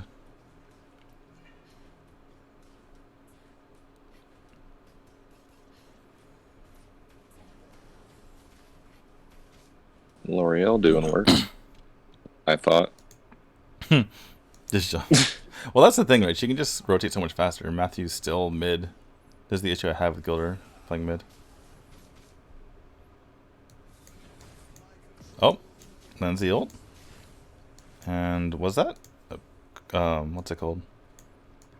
Purify? Yeah, that was Purify. So L'Oreal has picked up Purify just to make sure she doesn't get stuck in that. I believe if you blink... Ooh. First Blood, good night, Wiro. Well done here by... And that's going to be very confusing. His name is Enzo, but he's Quillen. Good job by Quillen. I'm going to call you your character name Enzo because screw you. Good job by Quillen there. Jumping onto Luster here. Luster's going to go ahead and Agony's Grasp. Not going to get the kill. Corrupt is still onto him, and there down goes Luster as well. So Roxy, post the adjustment to Mantle of Ra, the stacking, but getting enchantments, is she stronger or weaker than she was? Definitely weaker. She doesn't really have any good enchantments in general. Like she can, I guess she can kind of go for the Desperate Duel. Like her ult already resets her ability, so there's almost literally no reason to go for the what's it called, Devil's Awakening. So I mean, I guess you could go for the shield, but that's not really what you want to be doing in the side lane, especially considering Devil's Awakening is so amazing on some of the other side laners. Wow, Yugami's just messing with Matthew right now. Oh, there, in goes Quillen, gets a kill. Corrupt gets pulled under by Luster. Isn't that Darcy? Sorry? Darcy. Oh. I mean, Darcy died. Quillen killed him. Okay. Sorry. The Wiro Darcy and the Enzo Quillen. I got confused. Well, Foe's taking a lot of damage, turns his back, and that's what Quillen likes to see. It's like, oh, thank you for turning the other direction so I can do more damage to you.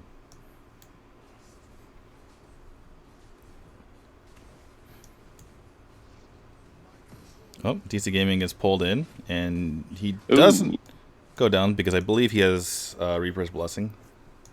Endo's going to go very deep for some reason. And I believe that is Wiro's Desicle popping as well. I'm going to be interchanging Desicle and Reaper's Blessing, by the way. They're the same thing, essentially. Yeah. Matthew misses a point blank, like exuberance, whatever it's called. This is numbered. I kept calling it exuberance, even though that's Jinnar's ult. His second ability, extravagance, I think it's called extravagance, something like that. Although that might be his ult. I don't know. His 2. So wasn't that like the greatest benefit to having him is ranged stuns? Well, that's the problem, right? Because you can hit a ranged stun, but you can't hit a close range stun. He's too close. By the way, Yumigami just went for Virtue's Necklace, which is not an item you typically see very often. But I suppose if she doesn't think she's going to get the blue buff very often, then she wants the mana. Gives you... You get Pierce. I mean, it's not a... Yeah. I mean, but if you'd rather just go... At that point, you might as well just go for... Never mind, hold that thought. Matthew goes in, tries to go for an ult. Only stuns Quillen for a couple of seconds, but he's able to get on out of there and continue his fight. Yugami, ooh, wow, very nice stun by Matthew to make sure that he goes down. But he's going to pay for it with his life. Luster's taking a lot of damage as well. Quillen decides to back off for a little bit. I was thinking that L'Oreal was actually going to live through that, but got stunned at the very last moment. I think she had a couple marks in the opposing team, so she's about to heal up. She's able to get one last blink off. But all that said... Black Dragon is running over this game at the moment. What was I saying? I was going to say a point, and I totally forgot, because a fight was happening. We were talking about Point Blank Gilder. I think I moved to something else. Anyway.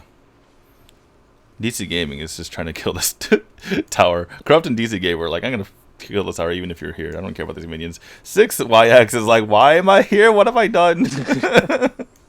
What have I done to deserve this? GDL's on the warpath trying to pick everyone up. Nice shuriken coming up from Corrupt to stop everyone in the tracks and halt the advance forward. So the Slayer lane seems to be everybody's jam in this match because we are avoiding the other lanes entirely. Well, Blue's got the push on that tower. I think what happened is in the other lanes. Yeah, I think Black Dragon just took out the tower and they're like, we're done here, and they tried to go for the other side of the tower. I mean, they've gotten all the other tier 1 towers, so I think that's just Black Dragon forcing the action here. They just want all It's those tier 1 still- towers. Oh, Corrupt going for the Dew. Tries to take out Fote, but ends up getting ulted because of it. There is a very nice, Wild Prison to make sure that no damage comes on the Corrupt. And Quillen get out of here? Oh, very nice stun from far range, Matthew. And we are going to finish off that kill. I feel like these players are deliberately trying to like confuse me. There's a Wiro and there's an Enzo, and neither of those heroes are in the game.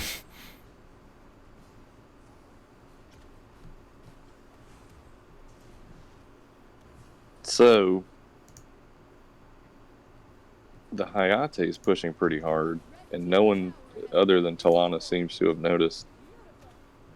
Well, that's kind of the benefit of having out there. You can get around the map pretty quickly, whereas Telenas has to walk around like a normal person. But the red team is not. GDL is not really focused on pushing towards anything. DC Gaming trying to solo the Abyssal Dragon.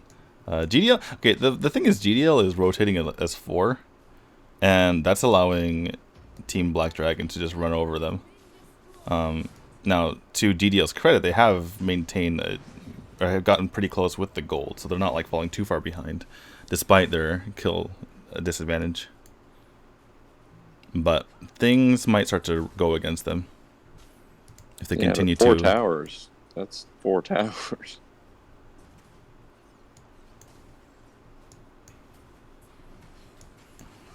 Yeah. Well, Fote's getting extremely low. He's going to go down not in the right spot. We are extremely low as well, or not low. He was in trouble as well. Had to get on out of there. This fight's going to continue. Luster taking quite a lot of damage. He might be able to tank this for his team, but does go down in the end. There was a snare on the Corrupt, and a very nice ult coming out from Matthew to just stun everyone up. 6YX is going to go down, but Enzo's continuing to try to fight this. It's a big crit onto Matthew. He's not going to quite go down yet. Thing is, Alex doesn't quite. No, he does have the damage to take out Enzo. That's a high ground tower. Oh, they. I didn't even realize that. Hot just killing. Hot is like, I'm not even going to fight you guys. It's fine. Very good job by Diogami, by the way, to get the kill onto Alex. Making sure to avoid the beasts so that you don't heal the opponent. But yeah, like we mentioned, they're just using their speed to get around and kill towers. It was all worth it in the end.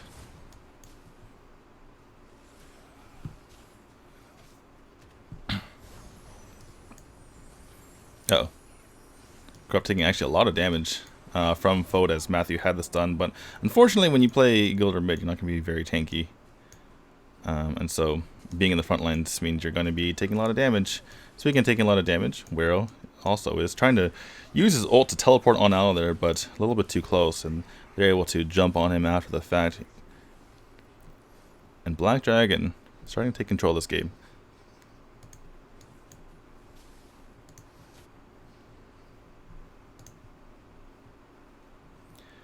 T.Y. Jaeger says more excitement from the casters. I'm sorry. We're taking this very casually because this is an exhibition match. It's $100. Doing this for fun. I don't want to be. I think it would be disingenuous to like be yelling at the top of my lungs. Wouldn't you? I would have to agree. But I mean, the reality is these are all new teams to competitive play for the most part. So we're just trying to get an idea of what we're looking at for future tournaments. Oh, I just realized that Wero has both Loki's Curse and Apocalypse, which do not stack, so it's basically a complete waste. I believe that Apocalypse gets the... well, it's not a complete waste, because you get more damage from the Apocalypse than you do from Loki's Curse, so you're technically getting more damage, but it's pretty much negligible. I mean, you're not getting enough for it to be worth purchasing, right? So I guess he just wants the damage from the Apocalypse, and the Loki's Curse is going to be just there for the stacks. Wow, that is a great Wild Prison. And Alex has to just back away after getting that. And a double kill comes from Enzo, just one after the other. Yeah, that... Corrupt goes in trying to finish up. Yeah. I feel sorry for Corrupt. Corrupt is like, his team is just like going around and killing towers, killing people. And Corrupt is like always the one getting caught in Gilder's ult, for instance. He's just like... And he tries to go in after Gilder. He's like, I'm gonna get my revenge, and then Gilder just runs away. Enzo, hello. Oh, he's just rocking across to try to finish out the game. I don't know if they can. Not quite. Well, Corrupt may be able to, but there's no minions left. It's like this. Corrupt is like just trying so hard, but does get the tower. Okay, does get the tower at the end, so ends up being worth it. Meanwhile, on the bottom lane, the dimensional portal does miss, but we are allows him able to teleport in there. Oh wow, Enzo is very much farmed up, which means he takes out Wero in a couple of seconds, and that is going to be game number 1 to Black Dragon.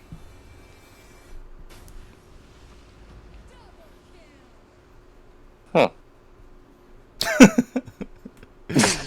Those are Jury's thoughts. Let us know what you think. I was getting ready to say, and that's why you don't just delay and hang out when you could be going for objectives. But then I was just proven wrong. So, well, on the other hand, if you hang out long enough, there's going to be juicy heroes for Quillen to kill. So there's that. I'll be honest. Even as a spectator, didn't even see it coming. You just got to be careful, like, to not get completely wiped. But as long, like, in that position, as long as you're not completely throwing in the game, it's fine to just continue to apply pressure because you have the gold lead, right? As long as you're not like diving towers and just giving kills to the opposing team, it should be perfectly fine. Which is ended up being the case. I just feel sorry for Corrupt. He was trying so hard. He kept getting just like bullied around that entire time. Hold on 1 second. Let me just take a look at these stats for the peoples. Oh, sorry. Wow. Matthew going straight for the Holy of Holies. I said I wouldn't be too harsh, but that is not the way to go. But you do not go straight for Holy of Holies. I'm sorry. Especially because they're like still like the most expensive item in the game. Yeah. It's definitely top 3, but like the big issue is there's such a huge gap between your tier 2 items and your tier 3 item. Like you have to get more than like 1,000 gold, and if you're gonna do that, you might as well save it as your last item. Like you're much better off going for Hecate's item instead. Yeah. Damage stats. Ryugami doing very well, 114,000. Enzo just being efficient. Enzo had only 22% of the damage, 23%, but he had 12 kills. That's just efficiency. I'm only going for the kills. Alright, we're good. We're good for the lobby.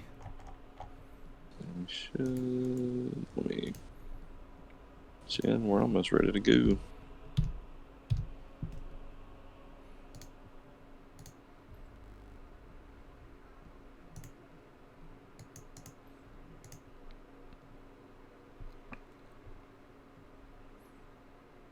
Oh, it looks like Vicky is getting in there this time. Can show him how it's done.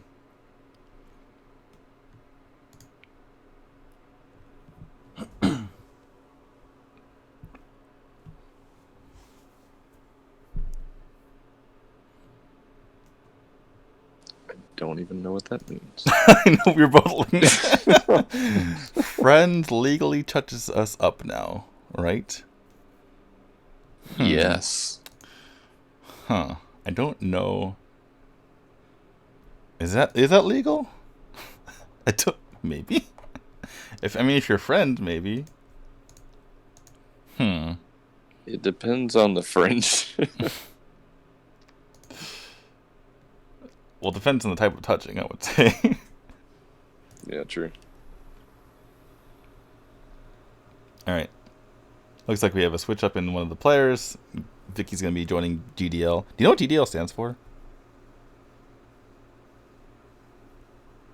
Maybe it's a Spanish I was thing. trying to come up with something funny, but I've got nothing. Good day, luck. Man, I was hitting that button. Someone dropped to the lobby, and that's what we're looking at right now. Yeah. 2 players on GDL have pictures of like a soccer team or something like that, and they look Latin American. Yeah, we're good. Wait, if you live in like Argentina, are you Latin American, even if you're not in the U.S.? 'Cause you're Yeah, technically you're in in the continent of Yeah, that's what I was thinking. But like, but one when of you the but when you say like ex-American, usually means that you're like from somewhere else, or not from your ethnicity is not white, and you're in the U.S.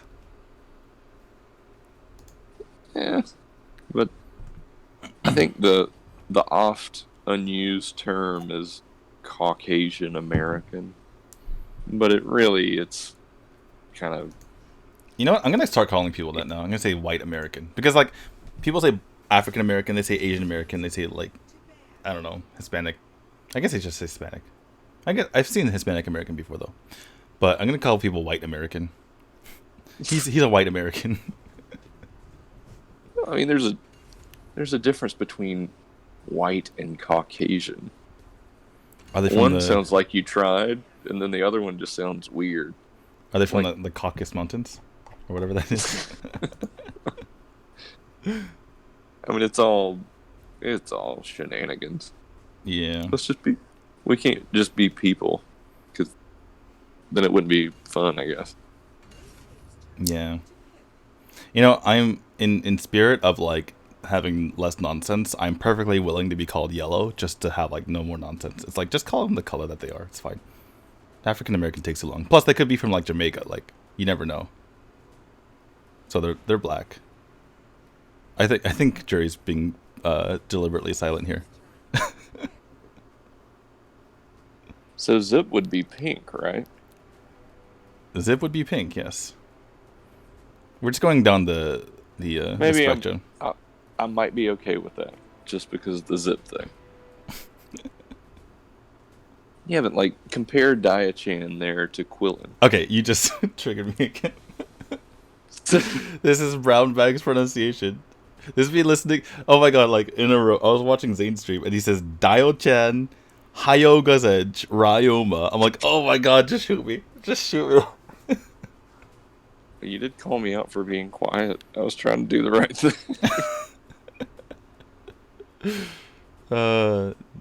I'm gonna make a video one of these days, just showing the pronunciation and just like tag Zane every single day.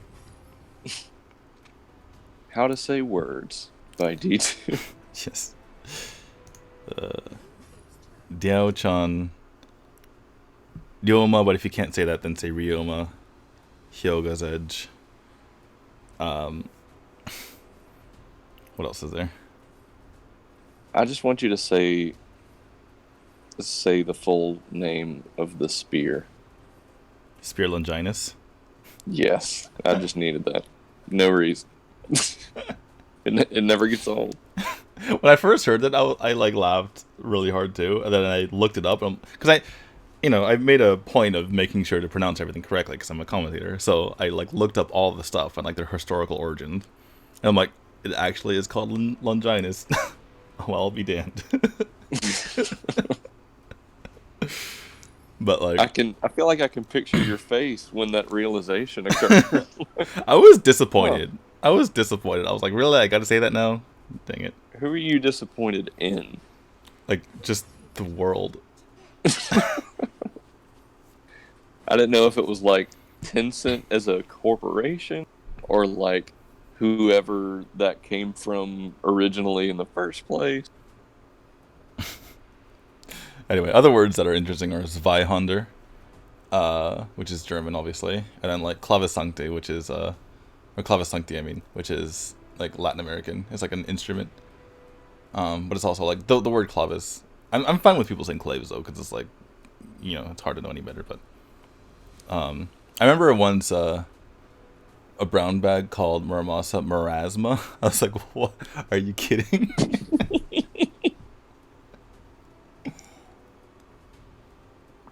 Oh my god. So I'd full on taken like maybe 2 drinks worth of a drink in my mouth when you said that, and I would appreciate you to be more aware of what's going on when you do things. I can't be paying attention to that. Come on. Blue team's turn to ban.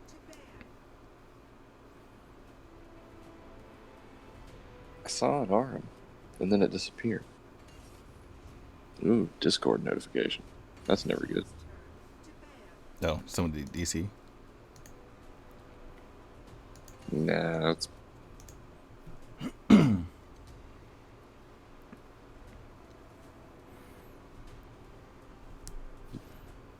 Vainglory players asking about the tournament.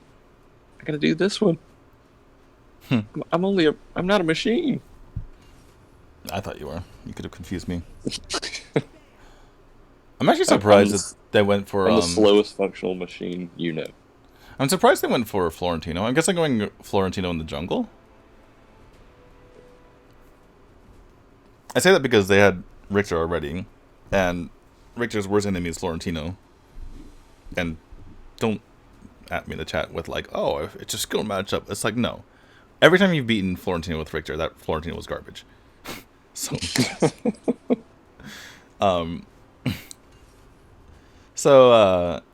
yeah, I was thinking they could just ban him in the second phase of the ban phase. But, Huh. Well, there's a character I'd forgotten existed. How's Yina doing? Am I saying it right? I think so. Yina actually I don't know. I'm going with Yina, but I don't think I've actually heard her name other than, well, I think they do say Yina in game. Yeah. I just assume because I'm butchering everything else that I probably jacked that up too. Well, I know that. I mean, speaking of saying things differently, Zane does say Yena, but like whatever. Like when people say Zenial, I'm like whatever. Even though it's supposed to be Zenial, but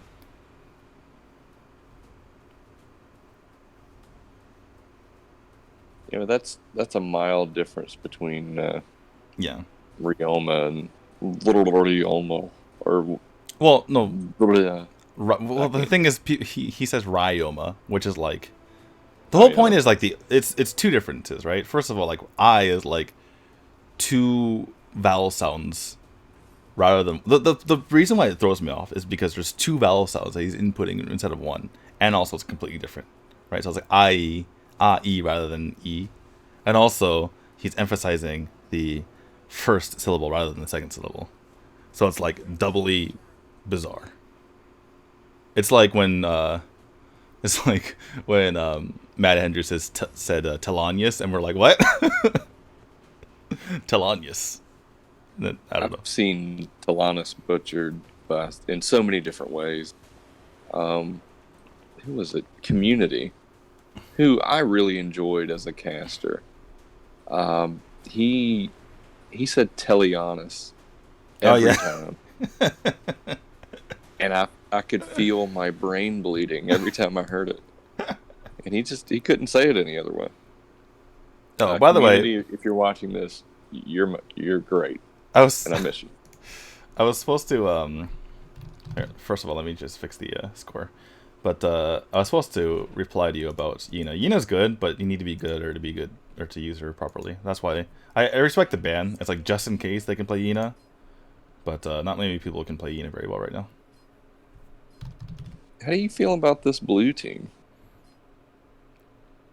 I think they're trolling. Yeah.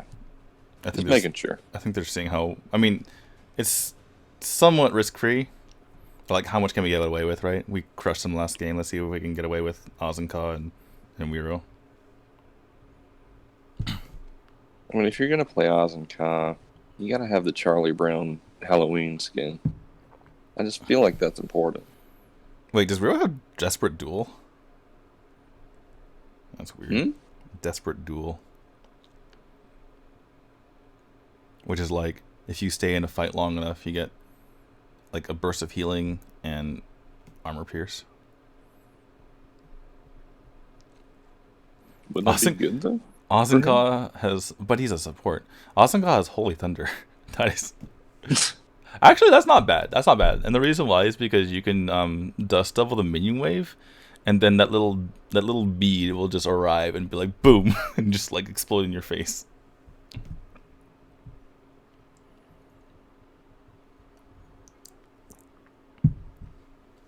I'm really, really interested in this Vicky Ormar. At least they're playing it in the right lane this time. In my lane, I mean support.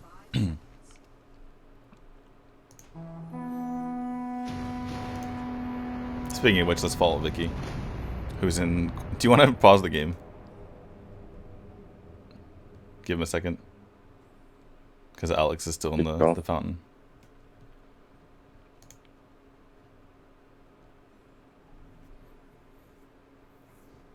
I'm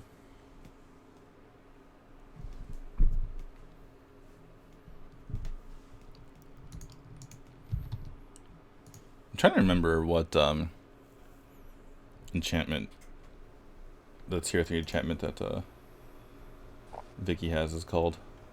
But I can't remember it because it's a fada and all the fada are garbage. It's Nature's Rage. It doesn't look like Nature's Rage. It looks like a like Jack and the Beanstalk.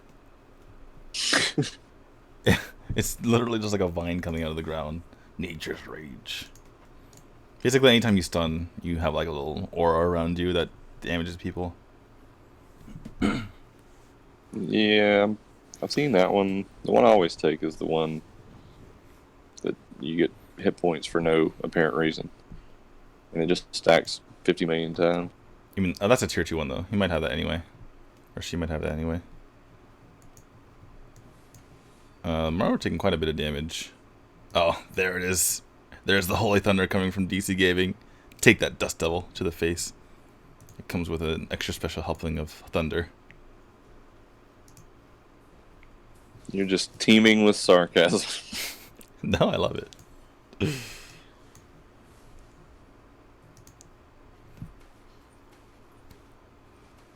So this is interesting. Wonder Woman rotates mid. Oh, because you already cleared the way. Wait, did Annette take the entire wave? That's strange. Wait, who's the support here? I don't even know. No one's taken a support item.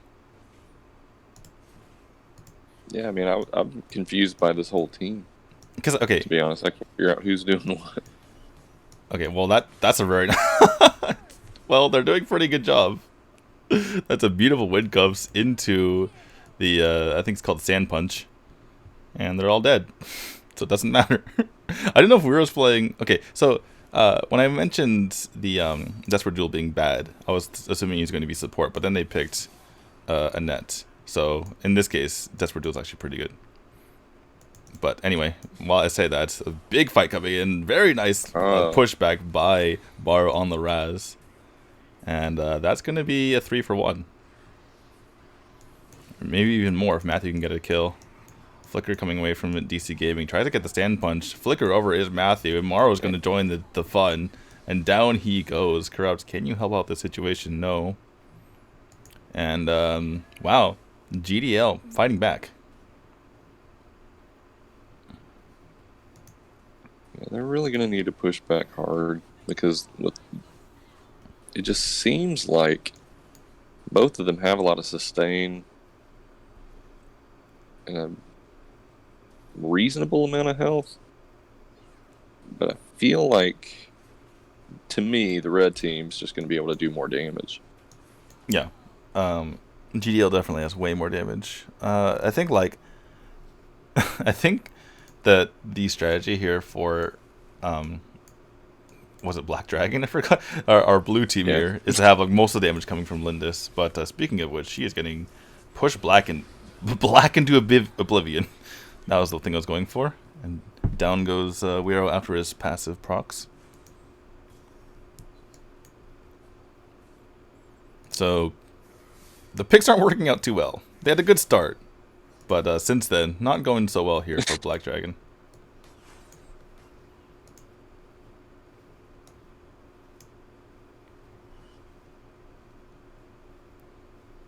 Yeah, I feel like Raz initially, I was kind of worried because he was getting kind of run over by the Azenka, but he's finally, well, I say that and he's running away, but he seemed to really get it together. Look at that healing from Vicky. Oh my goodness. That's awesome. Standing tall. That ult does so much damage. Oh my goodness. The lasso of truth just pulling it back in, and there nice is the job sandstorm. from Azenka. I mean, let's be fair. Literally any mage there would have picked up those kills, but yeah. Maro's gonna come back here and see what he can't do about this. The goal is pretty much even. Corrupt trying to see if he can rotate over from the side, but he's like, I might as well just kill this tower. It does leave top lane here to Alex by himself, but in the end, Black Dragon coming out on top. Oh, and he just got jumped. And he still gets away. Come on. It's fine, it's Wiro. He's too good.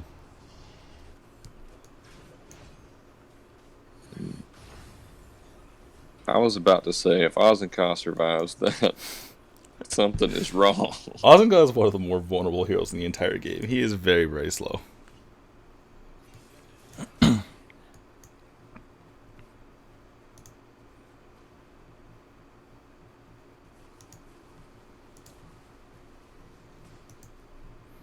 By the way, the stuttering from earlier was from the game itself. It wasn't from whatever settings I have on my streaming.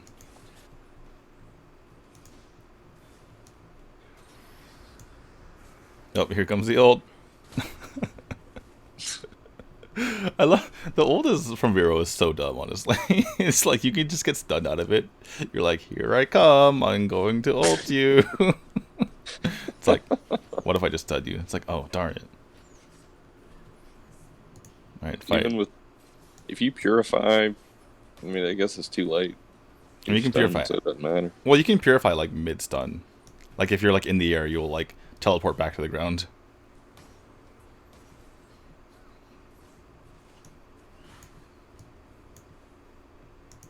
Well, Seems like wasted talent. look at this rotation. Oh my god. There we go. The sandstorm comes out. Oh my god, it goes right in between them. That is when you do not want to be threading the needle. Oh my goodness. Big fight break. I don't even know what's happening here. Weirdo's just getting just pushed around. Jumps back in. Kinds of damage. And he is going to go down in the end. Here comes Alex trying to goes for the Mark of the Hunter. Tries to take out multiple heroes. He's going to pop his second ability as well and try to finish them off, but he's going to go down regardless. And GDL gets completely wiped there. I can't believe they won that fight after Ozenka completely missed his ult. And it wasn't like his fault either. He aimed it right at the two heroes coming near him, and it went right in between them. Like, come on. Okay, I think like I was wondering how Ozenka could be buffed, and that just like it just like hit me in the face there. I'm watching that. Like they should really make the hitbox for his ultimate way larger, because you shouldn't be able to thread the needle with with an Ozenka ult. Like, come on. But he's got so much working for him. Why would you make it easier? Oh, That poor guy. He's gonna die again. No, maybe. It's gonna be a pretty big team fight too.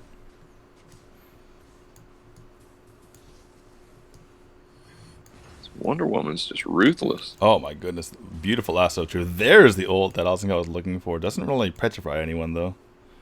If you don't play Ozenka, you don't know how his kit works. If you hit someone 3 times with your abilities, they get petrified and are basically frozen, like as if they were stuck by Diao-chan. Yeah, I played him a few times whenever the Halloween skin came out, just because. And I realized, like, as much grief as I'd given Ozenka players as a support, I felt bad. Like, I went back and I'm like, I need to find the names of those people and apologize. Because you just don't have a chance. I mean, you tried. Should have given you credit. I mean, we're making fun of it, but he's still winning. And by the way, just to respond to the guy in the YouTube chat, Ty Yeager, we never like just because Black Dragon is winning does not mean they have the better comp.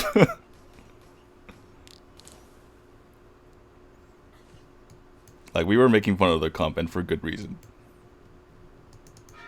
And the reason why they're winning has nothing to do with that, really. No. That's 5-on-3. And a net, though. Man, I really thought she was going to get away. Well, that was a really nice ult there from Matthew, locking her down after she tried to get away with the Hurricane Wall. In comes Corrupt and Co. They're trying to fight 3v5. Well, kind of. 3v3 at the Oh. moment here. And they do get the kill on the Vicky. And now just turning their focus to Marl. He goes down. There's tons of That's damage gonna be- coming out from Enzo. Enzo is just racking up the kills here. He's going to get the Penta. Oh, why'd you give up? Oh, Enzo. Oh my They're gonna goodness. let her Oh my goodness. Oh man, that Matthew changed just, everything. Matthew just walks into the wrong bush and Enzo says, "Thank you very much." Let's take a look at Enzo's gold here / build. 8,000 gold, which is like 2,000 more than anyone else, especially on the other if you're considering the other team. Has Claves, has Rankbreaker, has presumably 30 stacks on that Scorching Wind. Now it looks like she's going into either Hyoga's Edge or Frostcape. Oh, there's a Petrify. Good night, Alex. Enzo's just doing so much damage here. I need a... Okay, Lindis. Enzo, why is your name Enzo? This is so confusing. But yeah, it's just darting back and forth between this bush. And there's nothing that Vicky or anyone can do about it. In goes Corrupt to take some of the damage so that the rest of the team can go in. There is a massive shield coming out from the Bracelets of Submission. Unfortunately, Black Dragon cannot attack that tower. Literally invulnerable. Doesn't matter how much damage you have if it's invulnerable, Jury. This Lindis is on fire. What happens with Lindis? By the way, what's Yoga's Edge in the end? She's actually getting more crit. I believe she's probably getting the Boa Slaughter now. It's that sweet Abyssal Dragon bonus, man. You keep discounting. I don't know what you're talking about. Looks like there's another fight breaking out. Matthew wants some, but I don't think it's a good idea for him to go in there. Matthew only has 6k gold. That's literally exactly 60% of what Lindis has. So that's not good. I don't think Matthew can really go in and fight these people. Matthew does have Slick Sting and Claves, but I think going into what looks to be either Rankbreaker or Murmasa is not a good idea. Probably should go for either Boa Slaughter or Desicle because he's behind, needs to stay alive in these fights. There's a Darkslayer. Looks like this game is about to be over.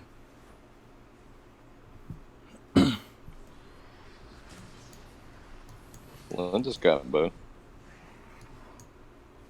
Uh-oh. That's not good. Matthew just stepped up. He's like, never mind. I don't want to be here. Alex is in a lot of trouble. Tries to use the Italia. Gets Hurricane Walled back. It's taking a lot of damage. Yugami is for some reason in the high ground tower range. There's the dragon in the bush. That's... Oh my god. Next level dragon placement. Just put it in the bush so they can't see it. Oh That's my goodness. Incredible. You can't hit what you can't see. Man. That's a highlight. That might be the highlight. Alright, push again on this high ground tower. Here comes the Corrupt ult! Oh, never mind. Got pushed out a bit. Man. There's the Sandstorm. Yugami trying to go in. And there goes the members of GDO falling one by one, even going into the fountain. They're going to die anyway. And that is going to be game number 2 and the series going over to Black Dragon.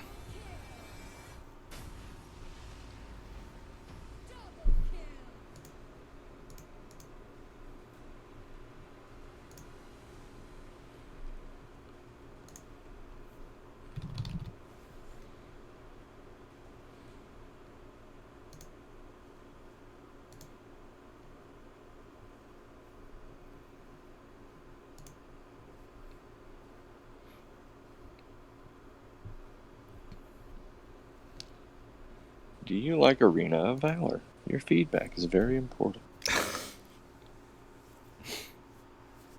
Well, he said it was going to be about the damage coming from Lindis.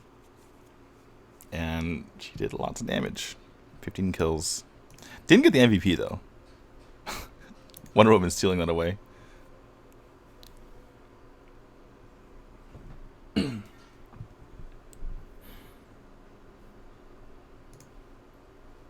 I don't know. There wasn't a whole lot to say here. Yeah. I mean, It just kind of happened. It was kind of a bop. Well played, the Black Dragon. GDL, good luck next time. You want to do a 5-minute break while I fumble around and get the lobby rolling? Sure. So, be right back in 5 minutes, guys. And our next match is going... Actually changed, Sorry? believe it or not. I just do this to excite you. What'd you say? The next match number 4, swapped with match number 3. So this match will be Buenos Burritos Baratos. Speaking of Spanish. Yes. Versus... Rogue One Squadron. Oh, that's what the R1 stands for. Wait, why did Rogue One Squadron abbreviate theirs, but Buenos Burritos Baratos didn't? They're like, no, we want the full name. I mean, you can put BBB if you want. I'll put that on the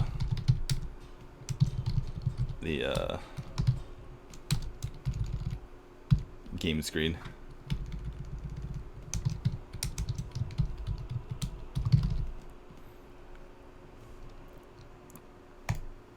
Oh my god. The thing is coming off the screen. Alright, good. See you guys in 5 minutes.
Welcome back to the stream, guys. This is the Premier Gaming PVL Exhibition Tournament. $100 to the winner.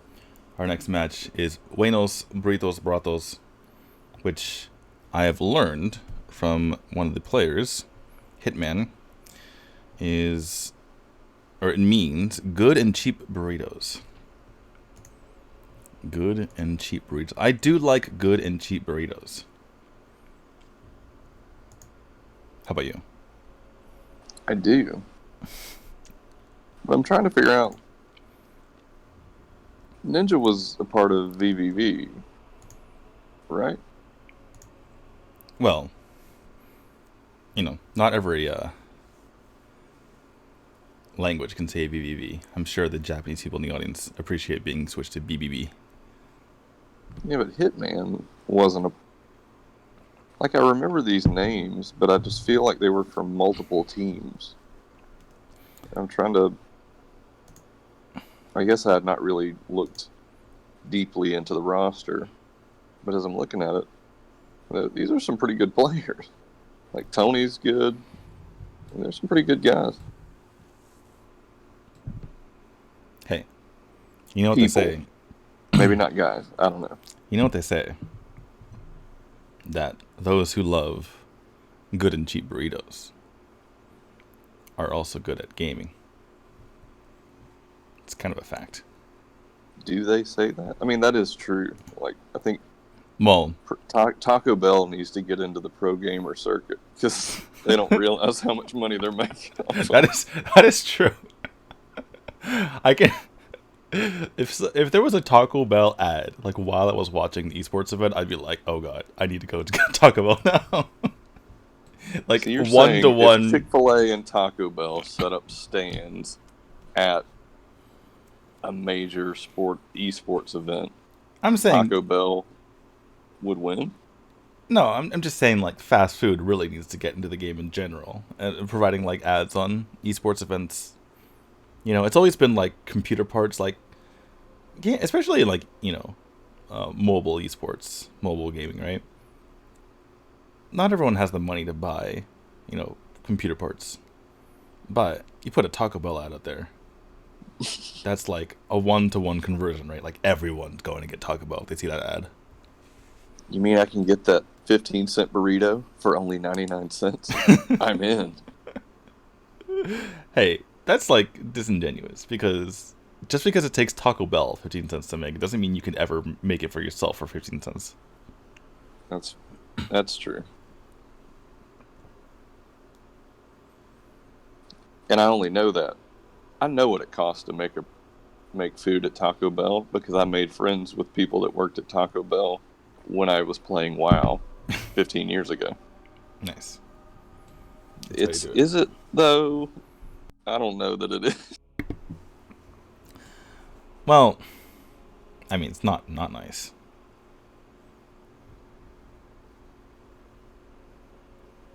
Anyway. Actually, there wasn't a Taco Bell in Japan, or like near where I lived. They had like in Tokyo, but like not near where I lived. It's still not really that near where I live. It's like an hour away, or like 40 minutes away. But when I found out there was one, I had to go. When I was already in the area. And they actually sell beer at the Taco Bell at that place, so that was nice. It was delicious. Man, that sounds incredible. It was beautiful. Also, they had really good fries. Have they ever had fries in Taco Bell in the U.S.? Well, they have something that they call. I forget exactly what they're called. It's like some borderline comment, like or term, like Mexican fries or something. But it's they're not fries. It's something. They're weird. Oh, they actually had like seasoned fries at that Taco Bell, and I was like, you know what? I'm just gonna get it just because I'm curious. And usually, like 7 out of 10 times when that happens, when I'm like, oh, this seems weird, but I'm gonna get it because I'm curious. It's like it ends up being bad, but this was like not even the 3 out of 10 times that it was good. It was like the 1 out of 10 times that was like really good. I was like, wow, these are really good fries. I don't know. I was very impressed. I would be afraid, I think, but I'd have to try it anyway.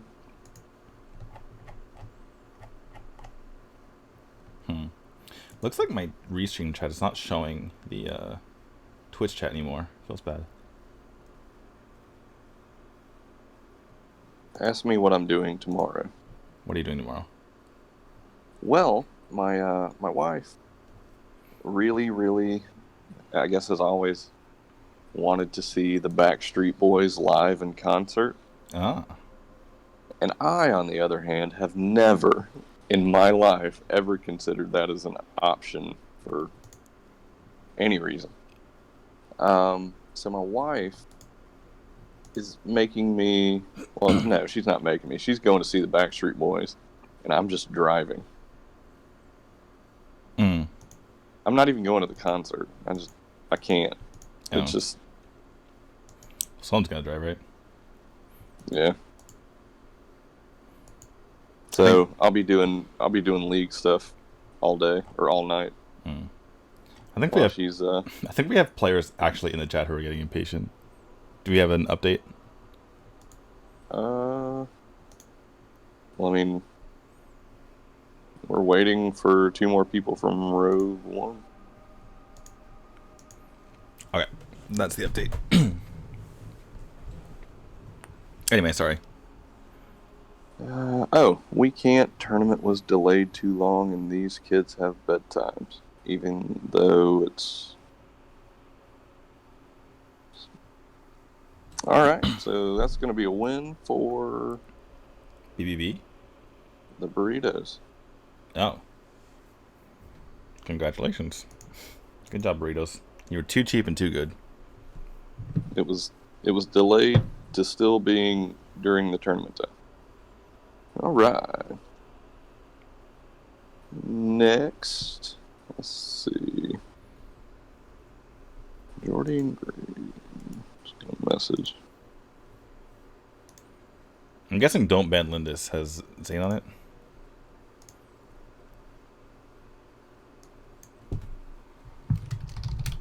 Alright, just to restate what we just said in case people were not paying attention. BBB gets a default win over Rogue One Squadron. Maybe. Maybe?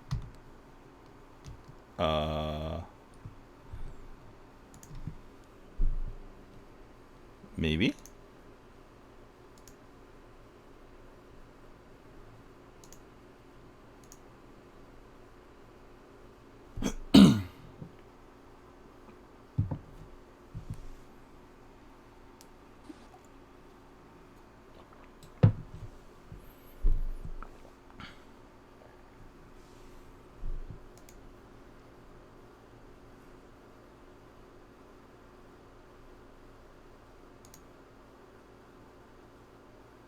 I'm just sitting here with like a question mark above my head. I'll click it in just a second. So do we have a potential non-default win? We do. They got a freebie. Oh, so it's okay. It's set in stone. Because you said when I said that BBB had a default win, you were like maybe, and I got confused. Oh, yeah. I was hoping it was gonna come together, and then I went into chat, and there's a bunch of people flaming at each other, so I just decided that we were gonna move on. Right. Don't encourage flame wars. It's not good for the heart.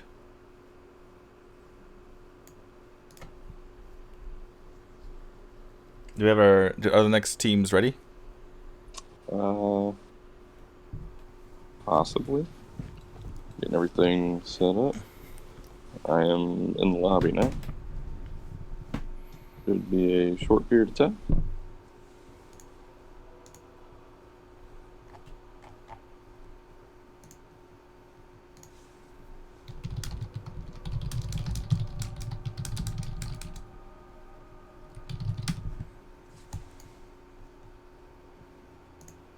I don't even know what you're typing, but it sounds like you were doing it in a very furious manner. Yeah, I was. I was very mad at my keyboard.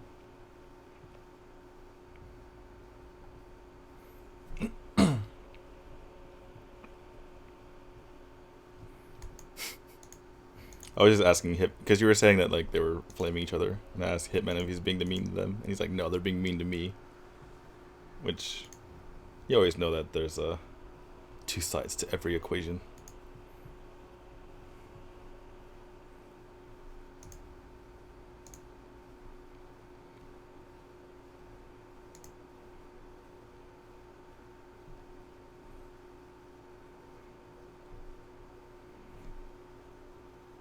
Wow.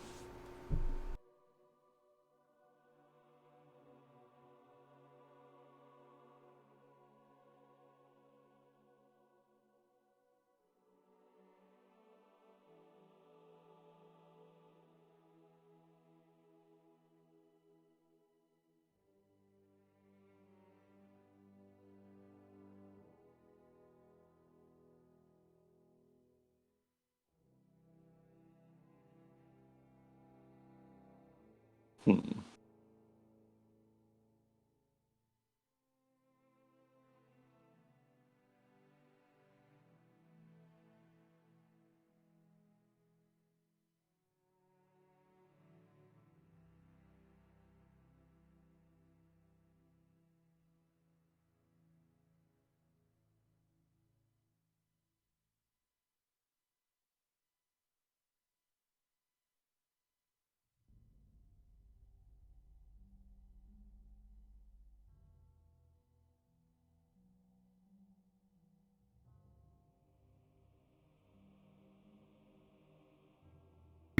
Wait, was Chosen in one of one of these teams?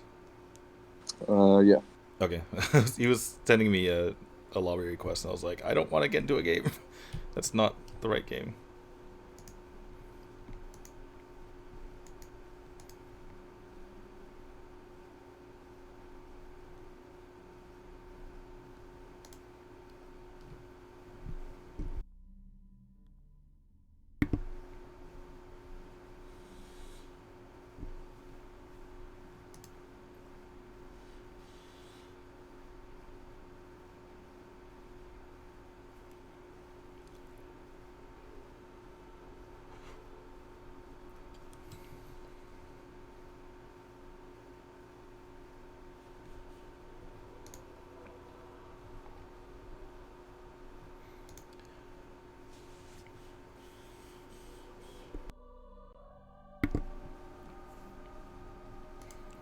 Are we almost there? Should be. All right, send me that lobby.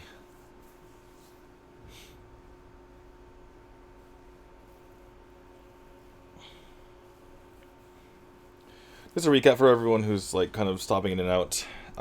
We finished our first two games. And wait, where is that? We had Vorpal Swords take out Team Clover's 2-0.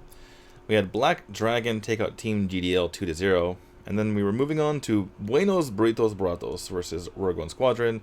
But Rogue One Squadron has forfeit. And so we are now on to our last first round matchup between Don't Ban Lindis and Revenge Gaming.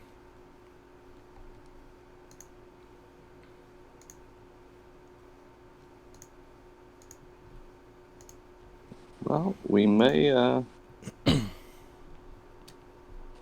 We're having issues with the last game. Well, the good news is we might be done. I don't know if our viewers would Well, consider it'd that be good news. unfortunate, but the way this is going down in chat, What's the issue with chat? well, you know how Premier Gaming and the PVL are like a non-toxic community. Go on. Yeah, so there seems to be a misunderstanding here, and I'm just not gonna. Wait, are you just disqualifying them? You're like, you are Zero being too toxic. Good day. Yeah, it's pretty bad. You're just dropping the hammer. You're like, you're not playing. So So wait, who's getting disqualified then? It's gonna be Revenge Gaming, I believe. You believe one of these teams? Well, I mean, there are a lot of isms going on, and I don't feel like Arena of Valor needs more of that. What do you mean by isms? Like racism? And sexism Oh, how does that and some. in the? Is that in like a Discord chat? Oh yeah, How does that I'm just letting it start? play out. And then I'm just gonna screenshot it. Then I'm just gonna ban them and move on. How does that So, start in so like a Discord chat, in a pre-game Discord chat? here's a key thing for anyone viewing that's like, I wonder what this Premier Gaming thing's about. The whole basis of Premier Gaming, just so everyone knows, is for people to have a place, like a community hub for mobile gaming. So multiple games, we're adding more all the time. We're trying to make it so that all content creators from those games are a part of it, and they are allowed to stream on their whatever platform they have and stream to ours as well, so that they can get support, and it builds the community organically, and it gives the viewers and players something to do. It's kind of an all-purpose organic community building thing. But the toxicity is one of those things that, though rampant in video games and competitive games, it's not gonna work. So that's like where I draw the line, and that's a lot for me to have to just like put the hammer down. But it's just not gonna happen. Well, sometimes the hammer just has to be dropped. So it just did. So we're gonna go ahead and say that. Should I make like a hammer sound just to signify the hammer dropping? All right, ready? There we go. That's Yeah, that's the jury hammer. Bam. yeah, that's gonna be the end, unfortunately. And I do apologize to the viewers for Revenge Gaming. All right. Revenge Gaming out. That means Don't Ban Linus moves on. And what does that mean? We're doing this next week? We will be doing it next week. Semifinals and the finals will only be 3 matches, so it will likely be a little more timely for both viewers and the participants. All right. So that will be Vorpal Swords going off against Black Dragon. And then we'll have Don't Ban Lindis going off against Buenos Burritos Boratos. And then the winner of those 2 matches will face in the finals and receive their money. Oh, that sound about right? Yep. It's going to All be right. exciting. All right. See you guys next week. Apologies that this one had to be cut short, but you know the rules. Gotta keep it friendly. Gotta keep it cool. Anything you want to say, Dre, before we get out of here? Thank you to everyone for your support. Thank you to D2 for being absolutely amazing. And to anyone interested, all you have to do is join the Discord. Cool. Join the Discord, guys. We'll see you next week. Otherwise, if you're just viewing, bye-bye.